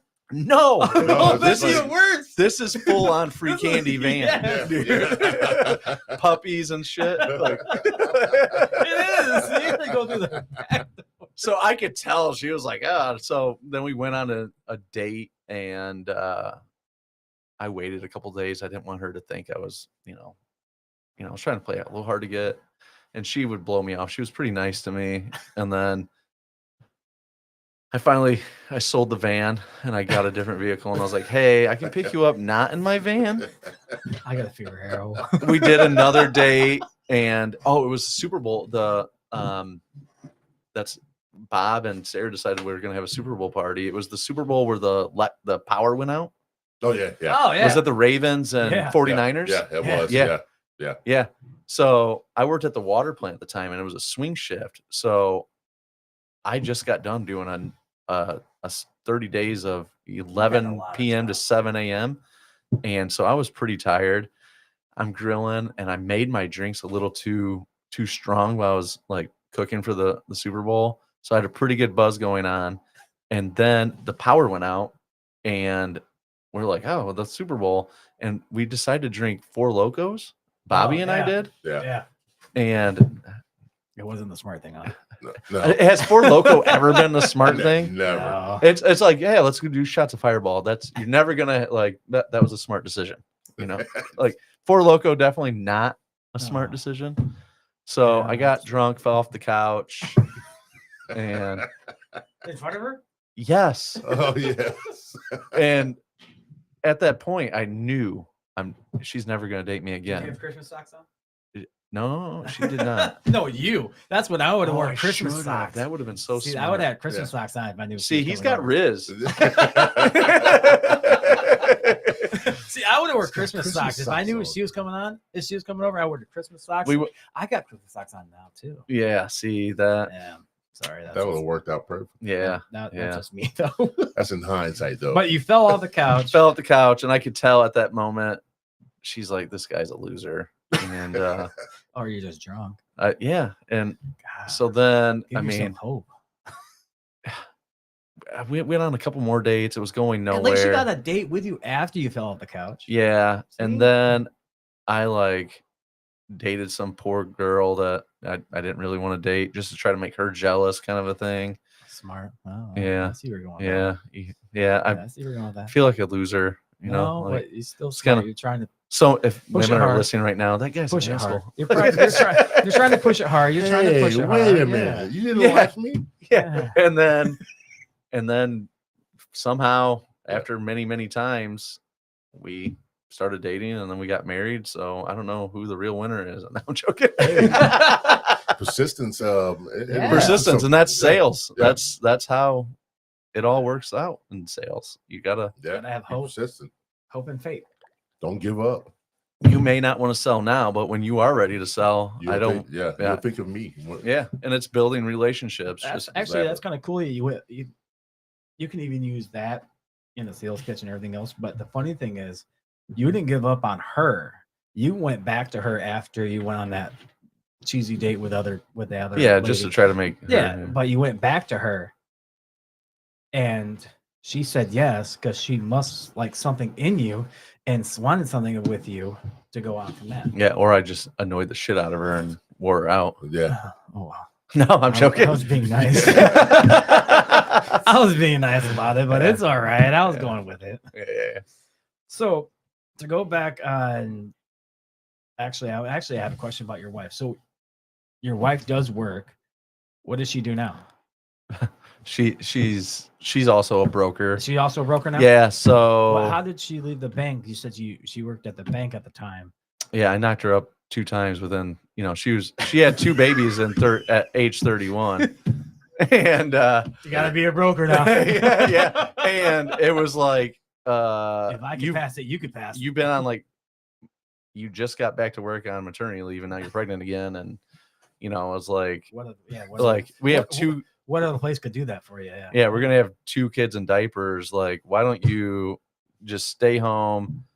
My business was doing pretty well at that point, and like it was past that learning stage. It was like 2 houses a month. Hell yeah. yeah, we were scaling, and we found out that she's not good at staying home either. So, and she's very smart. Like all that back end stuff that I'm not good at, She's good at. she's very good at. So she Good evens balance. you out. Yeah, I come up with these crazy ideas, and I'm like a tornado getting after it, and she picks up the pieces and makes it make sense. Yeah. And So That's a good team to have. it's a great team. I'm very lucky to have. Yeah. do you advertise your team at all? Like with all 68 of your team? 63. Oh, sorry, 63. I was giving them credit. Yeah, I mean, at one point we had 70. I mean, again, yeah, agents fluctuate, and But with that large team, do you advertise, say, hi, I have this and this, or do you just say Freeze team like it says on your shirt and say all that and have signs all over the place like Lars does, or do you pretty much just kind of steal other people from other places and say, hey, come to my team? Damn. yeah. I mean, that is kind of the I'll business. call You're how it is, constantly yeah. poaching and Yeah, I mean, recruiting you have and- to, yeah. because you get a percentage off of what they sell, right? Yeah, that's Yes, typically how it yeah. works. Yeah. Because you're the main person that sells. Pretty much, you're the end game of. Agents get Yeah. on a split, Yeah, and you're they the main get their person. split, and I get the cut, and it Yeah. goes into the office, and You're the pays main up. person. You're Yeah. the main person. You're the last one that sees the line of everything that goes on behind. Yeah. you. I try my hardest to, it's hard to advertise for, so there's a bunch of agents in the office, and we're all trying to get listings. We're not necessarily competing against each No. other. Typically, somebody wanting to list their house, they might call 2 or 3 agents, but they're not going to call 2 or 3 agents from the same brokerage. Yeah. I don't think I've ever seen that. If I go on a listing appointment and somebody says, "Oh, do you know Jen Strizikowski?" Yeah. I'm like, "Oh yeah, why don't you list with Jen? Because with Jen you get me. I'm not going to compete with the agents." Could they skip the agent and go straight to you? They could. I go on a lot of listing appointments where people call me, but so it's not like going to a car dealership where you walk in and there's salespeople there. A lot of Yeah. times the people get on and they call an agent that they think they want to list their house. So they're not going to save any money going directly to me versus going to another agent. So if they mention an agent in my office, I want that agent to get that business. So you said your wife's a broker too. So it's you and your wife that are the main 2 brokers in your team. Yes. So either way, they could go to her, they could go to you.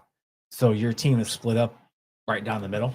My wife runs the Frazee team, which is 5 agents right now, and then I pretty much run the brokerage. Oh, Yeah. So it's kind of weird. There's 2 hats, There's like Yeah. the Frazee team, and then there's Century 21, which yeah. That makes more sense. yeah, That actually makes sense to me. Does it make sense to you? Yeah, it does. yeah. Okay, good job. Following I wish we had like a Following. whiteboard of even chart and Actually, I'm doing pretty good. I'm starting in my head and going back and Yeah. forth. Yeah. Actually, I should. So I don't. I should mean, drink this shit in high school. I would have done great in college. You. You're a man of many hats, but that is not one of them. Oh shit! I remember everything when I do this shit. Is that Lemon Creek? Yes, it is. Yeah, that's good. I'm trying to get them on and be a sponsor, but because As much as you drink, by next year, I'm gonna start pushing out sponsorship and everything else for people out there that's listening. I am everybody that besides you, but everybody that's been passed.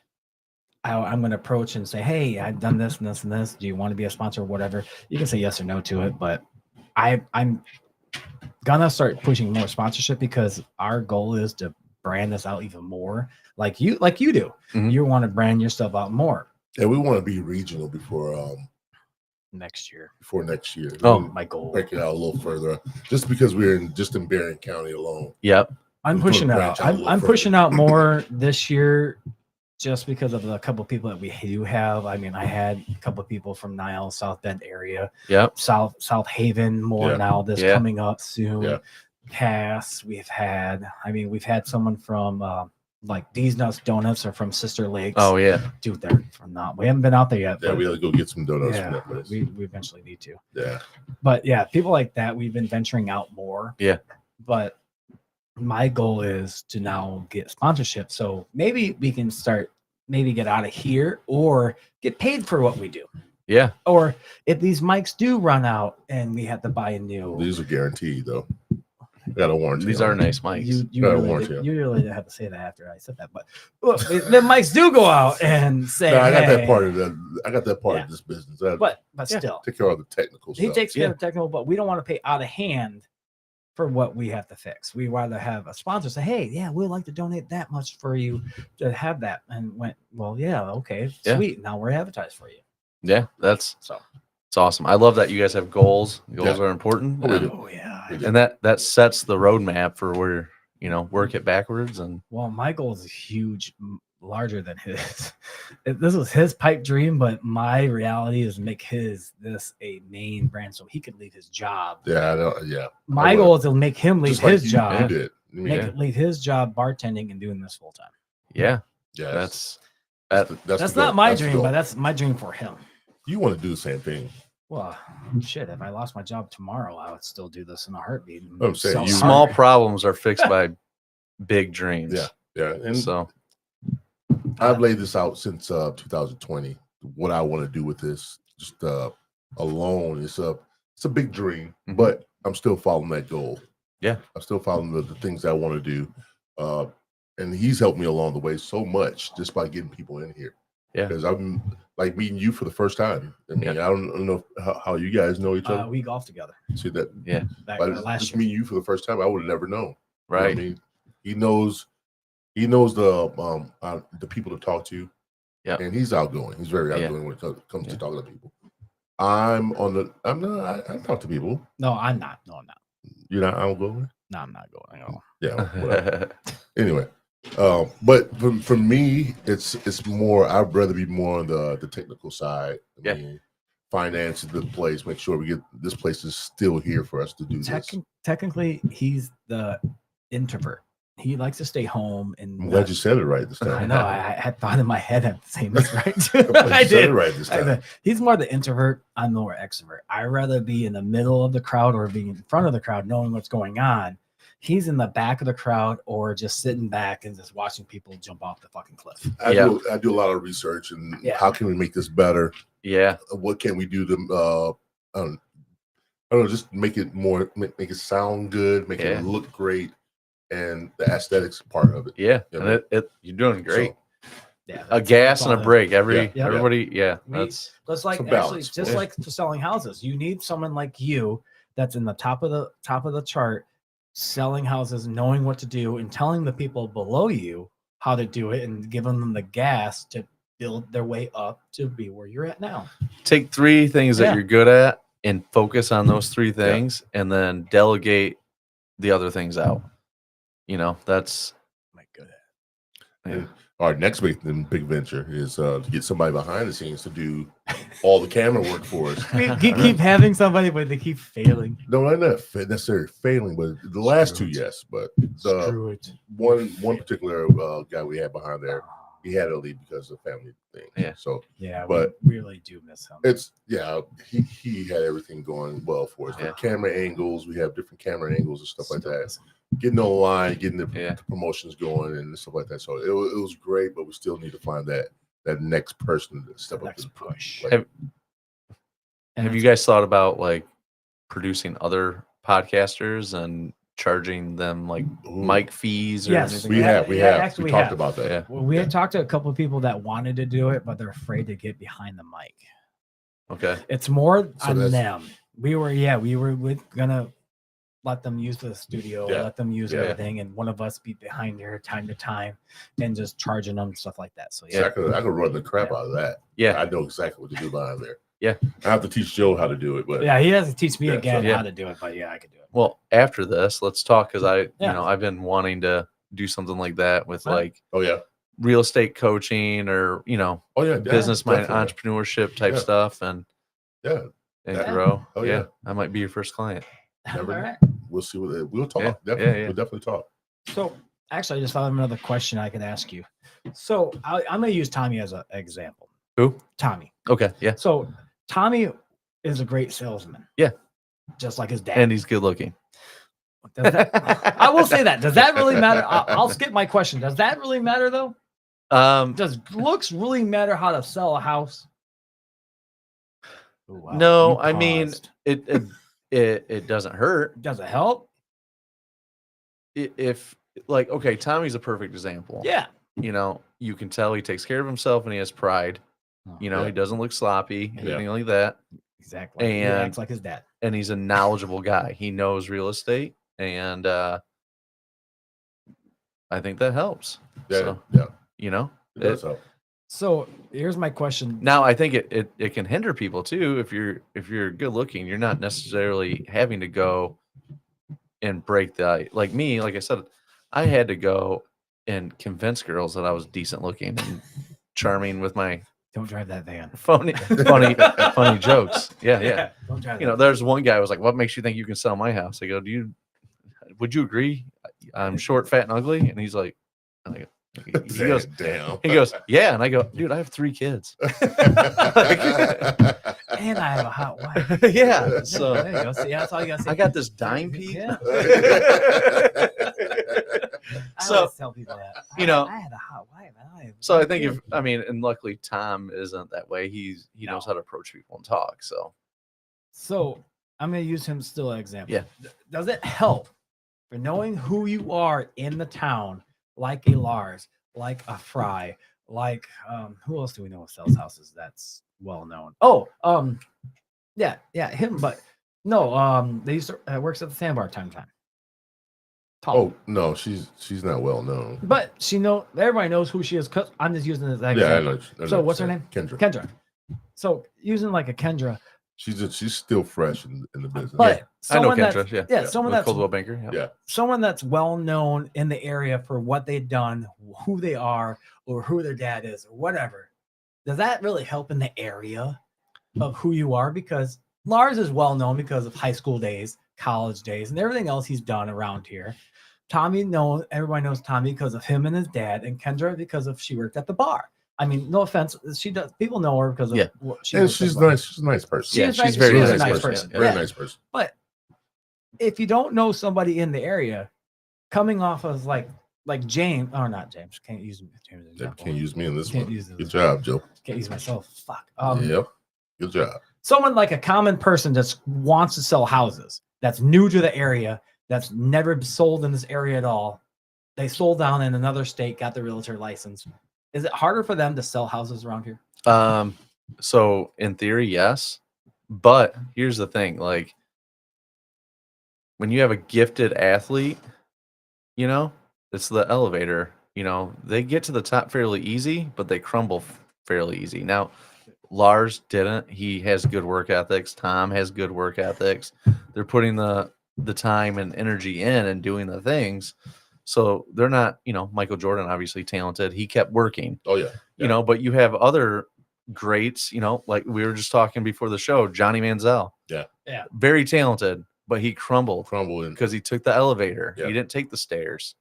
So you get a guy or gal, whoever that comes in that doesn't know anybody, they're naturally going to have to work harder to go get that business. Of course. And when putting that work and that time in is just going to make you stronger. So many people come into the business, they know everybody, but they take it for granted. They don't ask them. They just assume that the business is going to come to them. Yeah. Wow. So That's a good way to put that one. yeah, It is actually. that's Great why way I to always answer tell that people, question. you got to get in front of them. You got to talk to people and have, like, even the people you know, just because you went to school with them doesn't mean they're going to use you. I give you that. This is true. Yeah. That's see. A lot of agents would come to me and ask, like, oh my gosh, I went to school with this person. I was in their wedding and they didn't use me. And I'm like, did you ask them if they were going to use you? Right. No. Then why are you mad at them? Why you assume? Don't Yeah. assume. Something's with all. They might have fuckers. thought, oh, I can't use you because you didn't ask. And they thought maybe, friendship and stuff like that. You never know. Yeah. Yeah. You got to ask. Put yourself out there Yep. in order to Assumption. be seen. Yep. Assumptions with all fuck ups. Yeah. But What is that? A lot of Ass people- makes a people Yeah. assumption. It makes an ass out of you and me. Yeah, people I like that. Yeah, definitely that's true. missed 100% of the shots they don't take. Mhm. If you don't take that shot, you won't know if you made it or not. Yep. So Oh, I could keep on going with that. Just like Eminem said, one opportunity. Would you take don't the chance? use Eminem stuff. Yeah, one opportunity. Would you ever take the chance? Like he says in his movie. Yeah. Yeah, it's true. It You goes, know, it goes yeah. a long way. It's true. You I mean, have to be. You have to take the opportunity to do everything you do. Like he was saying, you have to take that one chance, that one opportunity to do what you can do. Whether it's in business or in personal, Yeah. in your personal life, if you don't take that shot, you'll never know if you're made. You never, and that's the problem is so many people get this idea and they'll break it down and they'll write it out and they're like, yeah, this is good. Yeah. And then it comes time to pull the trigger. They don't pull the trigger because they're afraid of that bad outcome. Mhm. Or the And rejection of it all. yeah, the miss. And, Yeah. it's like, hey, you're going to miss a shot, and every, Shit, ev- we go back to Michael Jordan. He didn't Thanks, Red. make the basketball team as a sophomore, right. and he cried his eyes out. And Yeah. what did he do next year? The next year, he grew another 6 inches, 5-6 inches, made the basketball team, became the greatest player ever played the ball game. Here's one question I just thought of. Do you ask like Lars or Tommy, since now they're branched? Lars has his own. He has his own. Do you guys talk to one another and still say, "Hey, I might be stepping on your toes with this house"? Do you guys ever compete with a house that you have in line that someone else is selling of one of each other's brokers? Yeah. I mean, How's that work? Okay. I'm- I mean, Tom and Lars, I mean, I respect them. Yeah. They're good friends. I was just literally Friday talking to Tommy and goofing around and joking around, Oh yeah, I mean, yeah, he started out on my team and Yeah. and he's doing great things. I keep using him but- as an example. yeah, I because know- it's a perfect. No, because he even said he's on your team. Then he was branching off, and he has mad respect for you. He Yeah. even said that on the cast. Yeah. He has mad respect for you, and he learned a lot from you. But Yeah. he wanted to venture out Yeah. and do his own. So if do you guys talk? I yeah, guess? if I went on a listing appointment and the potential client was like, I'm also talking to Tom Fry, I'm gonna try to win that listing. Oh, see, that's what I was wondering. Like I'm not like, oh, I love you, Tom, and just here. This is yours. No, I'm, Michael Jordan wasn't gonna like, oh, I won, 6 championships and let Charles Barkley win one. No, not at all. No. And not that I'm Michael Jordan. I'm not him yet, but Hey, sound like the Michael Jordan in this area. I'll tell you that much. What else you got over there, Joe? I'm sorry, Red's chiming in. Hey, what's up, Red? He is chiming. He wants to come back on the podcast, but besides that, he said selling houses is hard, but building them is even harder. It's true. That is true. we need more people to build houses. Yeah. I think there's going to a be lull going on here. very, very. I mean, so what happened was in 2008, you had builders building, prior to 2008, building spec homes and then that crash happened, and a lot of builders got caught holding the bag. They built spec home and needed to sell it, and it wasn't going to sell. Right. So a lot of those great builders just got out of the trade.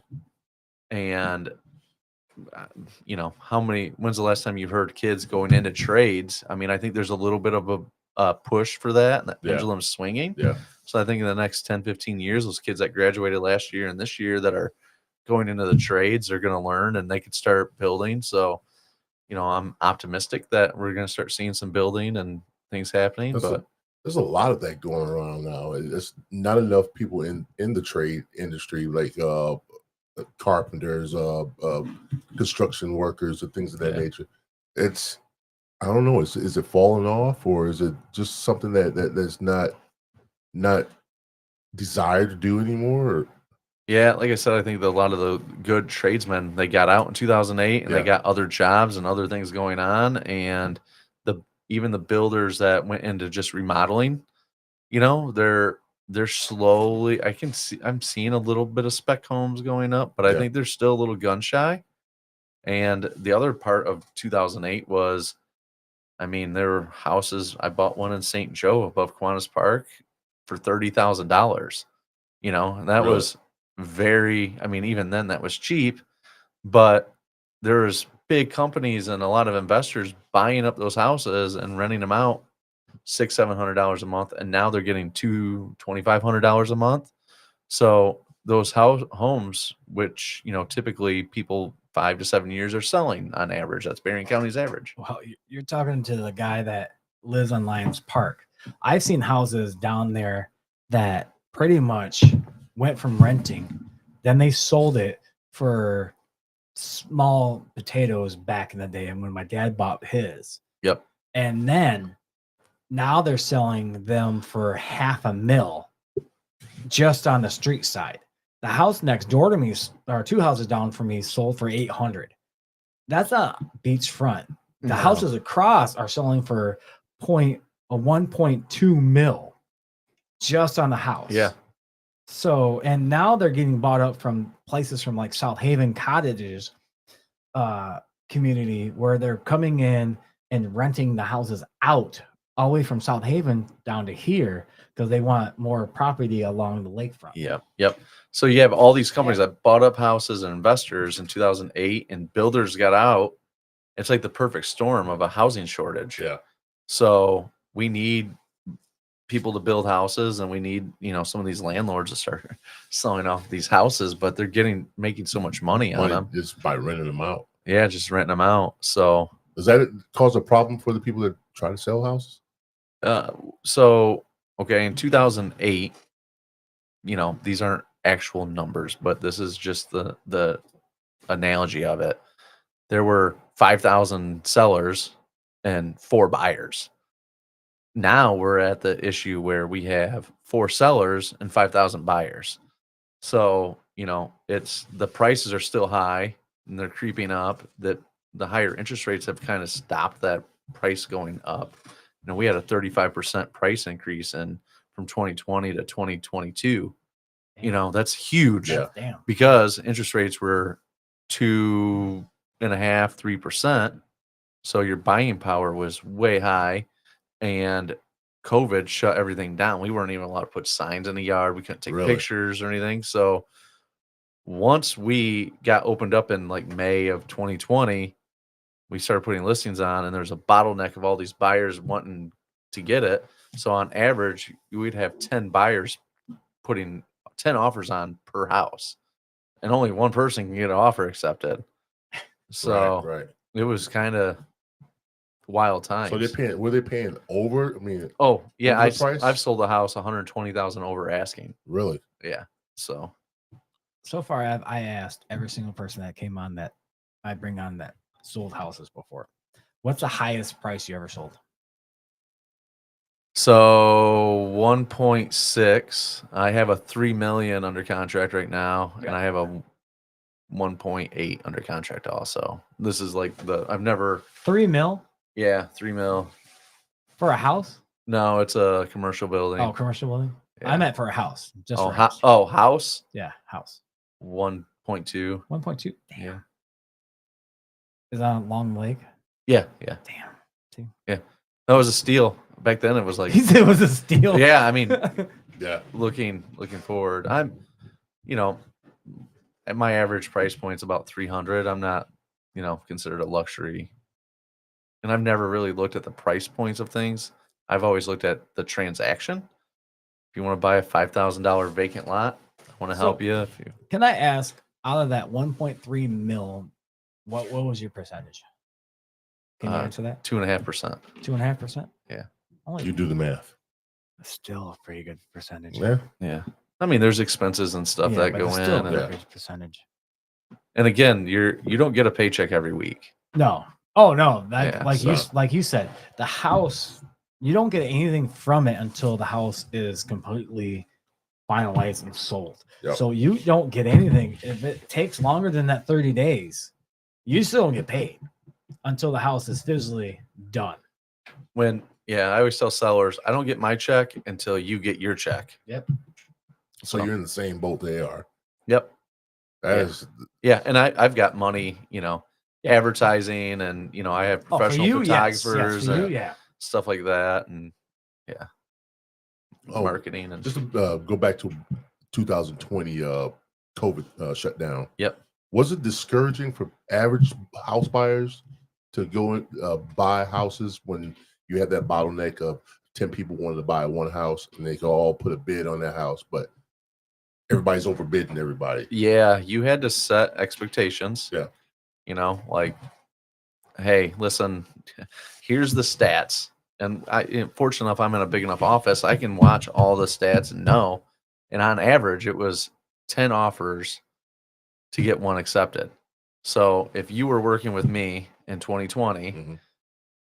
Get your criteria. If you were like wanting to be at 250 or under, I'd say we're only going to look at houses that are like 220 because we have to have room to be able to go over asking. Yeah. And me to my sellers was like, hey, here's the comps. They're coming at like 2020. There was nothing out there. So I remember I was going to list a house just before we got shut down. And I was like, it doesn't make sense to list right now because we're like shut down. So then when we opened up, there was no houses. This was in Bridgman. No houses on the market. I was going to list it for 150, just before the shutdown. I said, well, there's nothing out there. Let's try 170. And they're like, okay. And we put it on for 170 and sold it for like 181. And then my next listing, I was like, let's try 189. And we just kept, and all the agents kept just pushing the prices up and they were getting it. And it was like, you had no, I mean, it was crazy. I called up, well experienced agents like Don Camp and Jerry Olson and was picking their brains like, have you ever done anything like this? And they are all like, no, I've never seen anything like this. We don't know. It was like the perfect storm. You like took all your competition disappeared.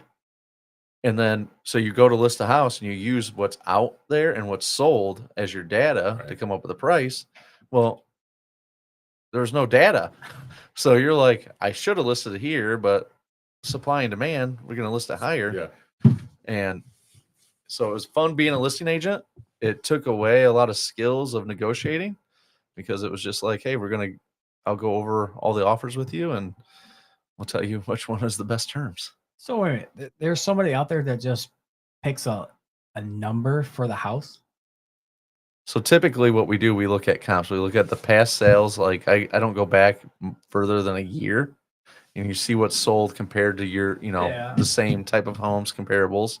And I look and see what's out there that's similar in the area. Yeah, okay. And that's how we come up with a price. But there was nothing, usually there's 3-4 houses that you're competing with on the market. In 2020, there was nothing because it was all off. Yeah. Wow. It was a fun time to be alive. Those times, yeah. I can imagine. So to go back on your life, you're physically happy for what you have, for what you do for a living now. Oh, I love it. You will not take anything back from it. You will still keep on doing this if you came across and you wanted to sell houses. Yes, this is I love this career. I mean, it can be, again, it can be stressful, It and has to be stressful. It has to be stressful a little bit. and you know, you yeah, I'm in the people business. You want to make them as happy as you can, and sometimes it's just you know the You're deal. you're in the same boat as selling cars. If you don't sell a car, you don't close on a car, you don't close on a house, you don't get paid. Yeah, Some places for cars, yes, you still get a stipend or something. Yeah, you still get something coming out of it. Maybe some places you just still get a salary or whatever Yeah. a month. But after that, the question I asked you, do you get fired if you don't sell a house in 2 months? But No, you just go hungry. yeah, you just pretty much you do. Yeah, for selling houses, you just go You hungry. eat what you kill. Is there other Yep. places out there that are different than you? Or is it a place out there that you still get an hourly wage that you know of? I mean, that you know of. I mean, people out there that want to sell houses. You said save 6 months, Yeah. and you can do this. Just being honest But with you. I know, but if is there a place out there that has the type where they pay you no matter what if you don't sell a house for a couple months? I think there's some options, like you get busier agents. You can do like showing agents or something, and sometimes agents get paid for just showing a house. Yeah. $25 a house or something like that. I've heard of other brokerages in bigger areas where they get paid salary.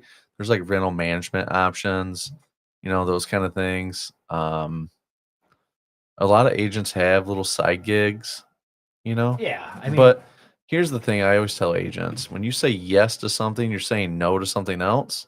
So if you're saying yes, I'm going to go mow lawns to make extra money, you're saying no, I can't call these clients. No, I can't show these houses. You're occupied doing something else. And Yeah. using that free time to do you want to make a living and survive and have food on Hey. your table, or do you want to Joe, sell a that's house? being honest, man. I That's know, being Yeah. but upfront with you. damn. Yeah. But I mean, that's devotion. You got to have devotion or not devotion, pretty much.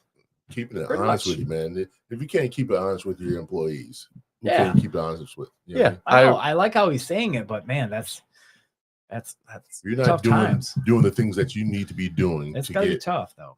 business to come your way, then you won't be able to get yeah. And IPAs, income producing activities, and it's not even about the money. You Yeah. listen, we're in business, and the first thing about business is make a profit. Yeah. To stay in business. Okay. But you build a relationship and the transactions will follow. So, like, unlike a car salesman, We don't somebody make money off this. So somebody- I understand. yeah, somebody comes in to a car dealership, you probably have to sell them a car, because if they leave and they go somewhere else, with real estate, if I show you a house and you don't buy that house, it doesn't mean you're not going to use me. Yeah. I don't have to sell the house. Homes sell themselves.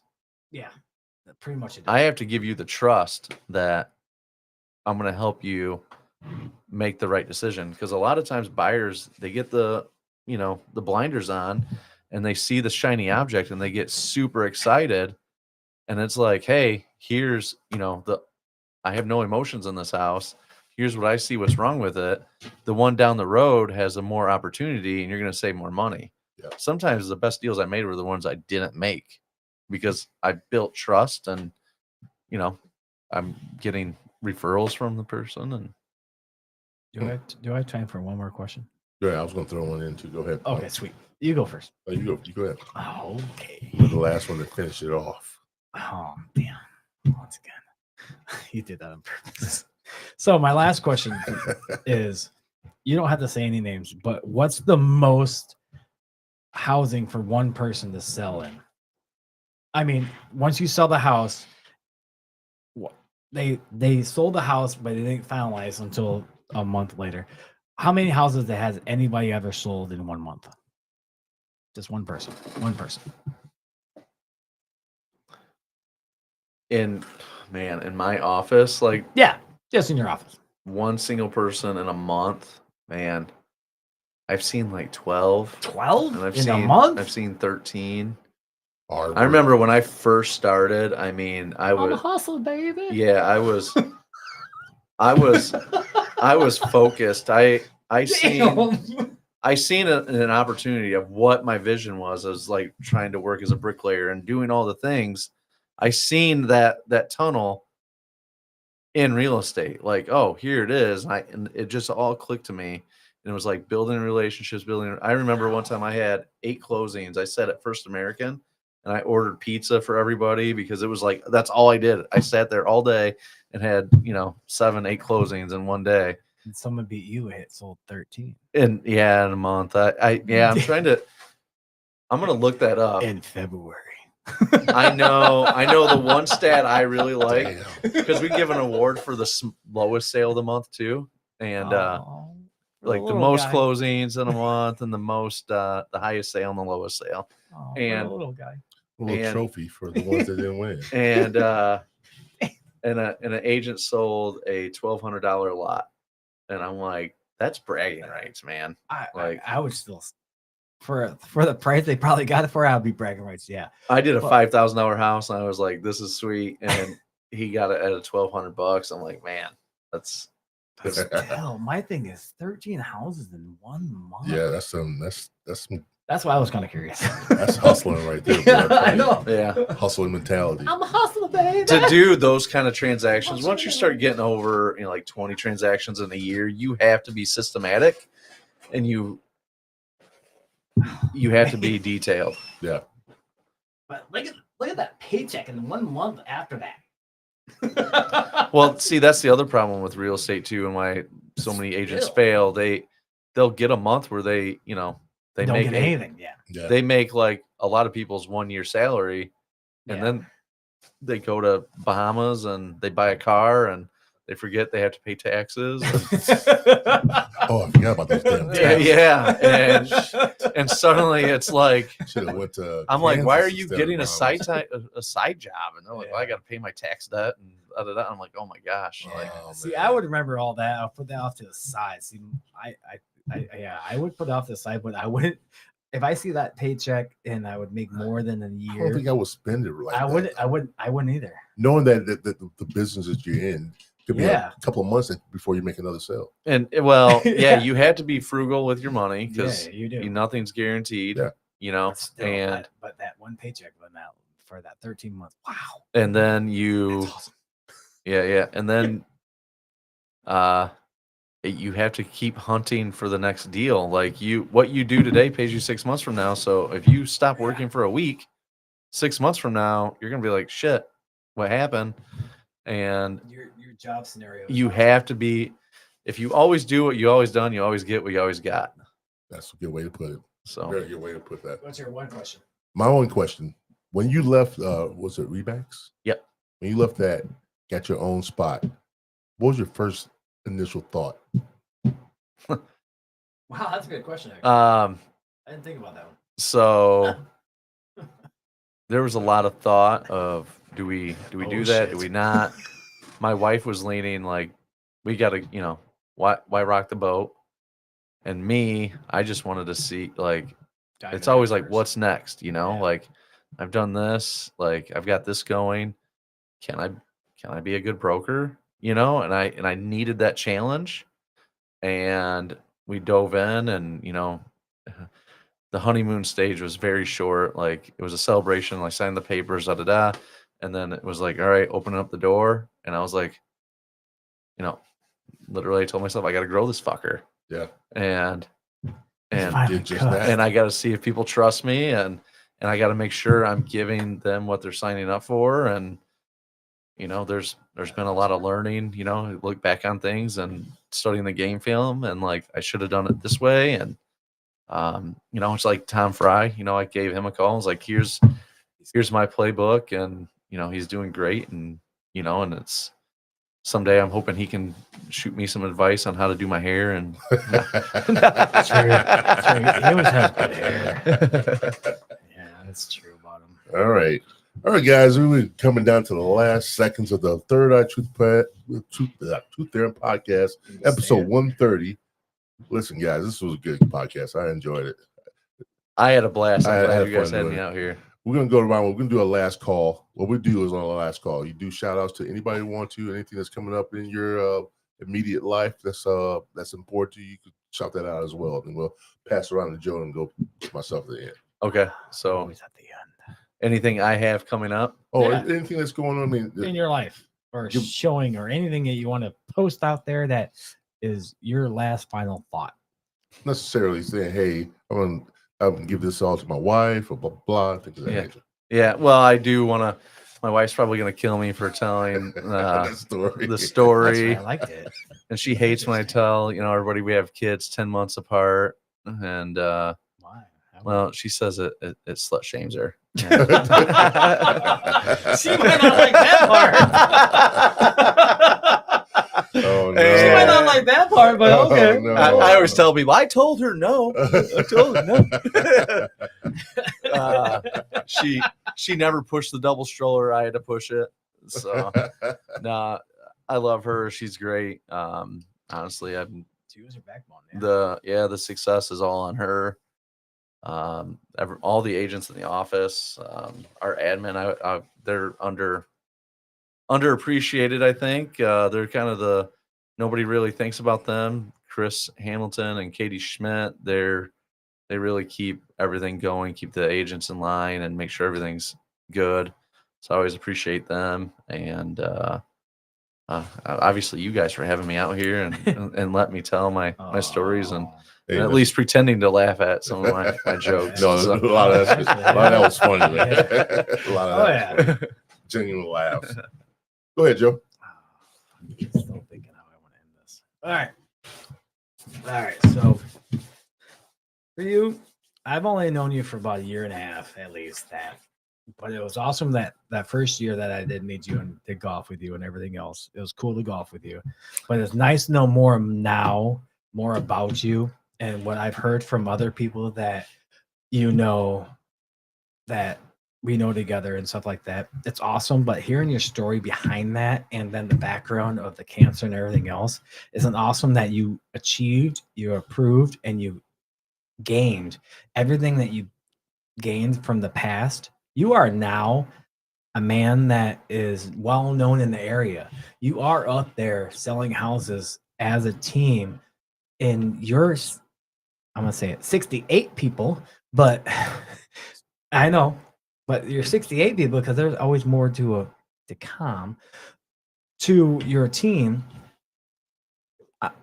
They should, because what you told us, how your aspect of what you want is an awesome feeling.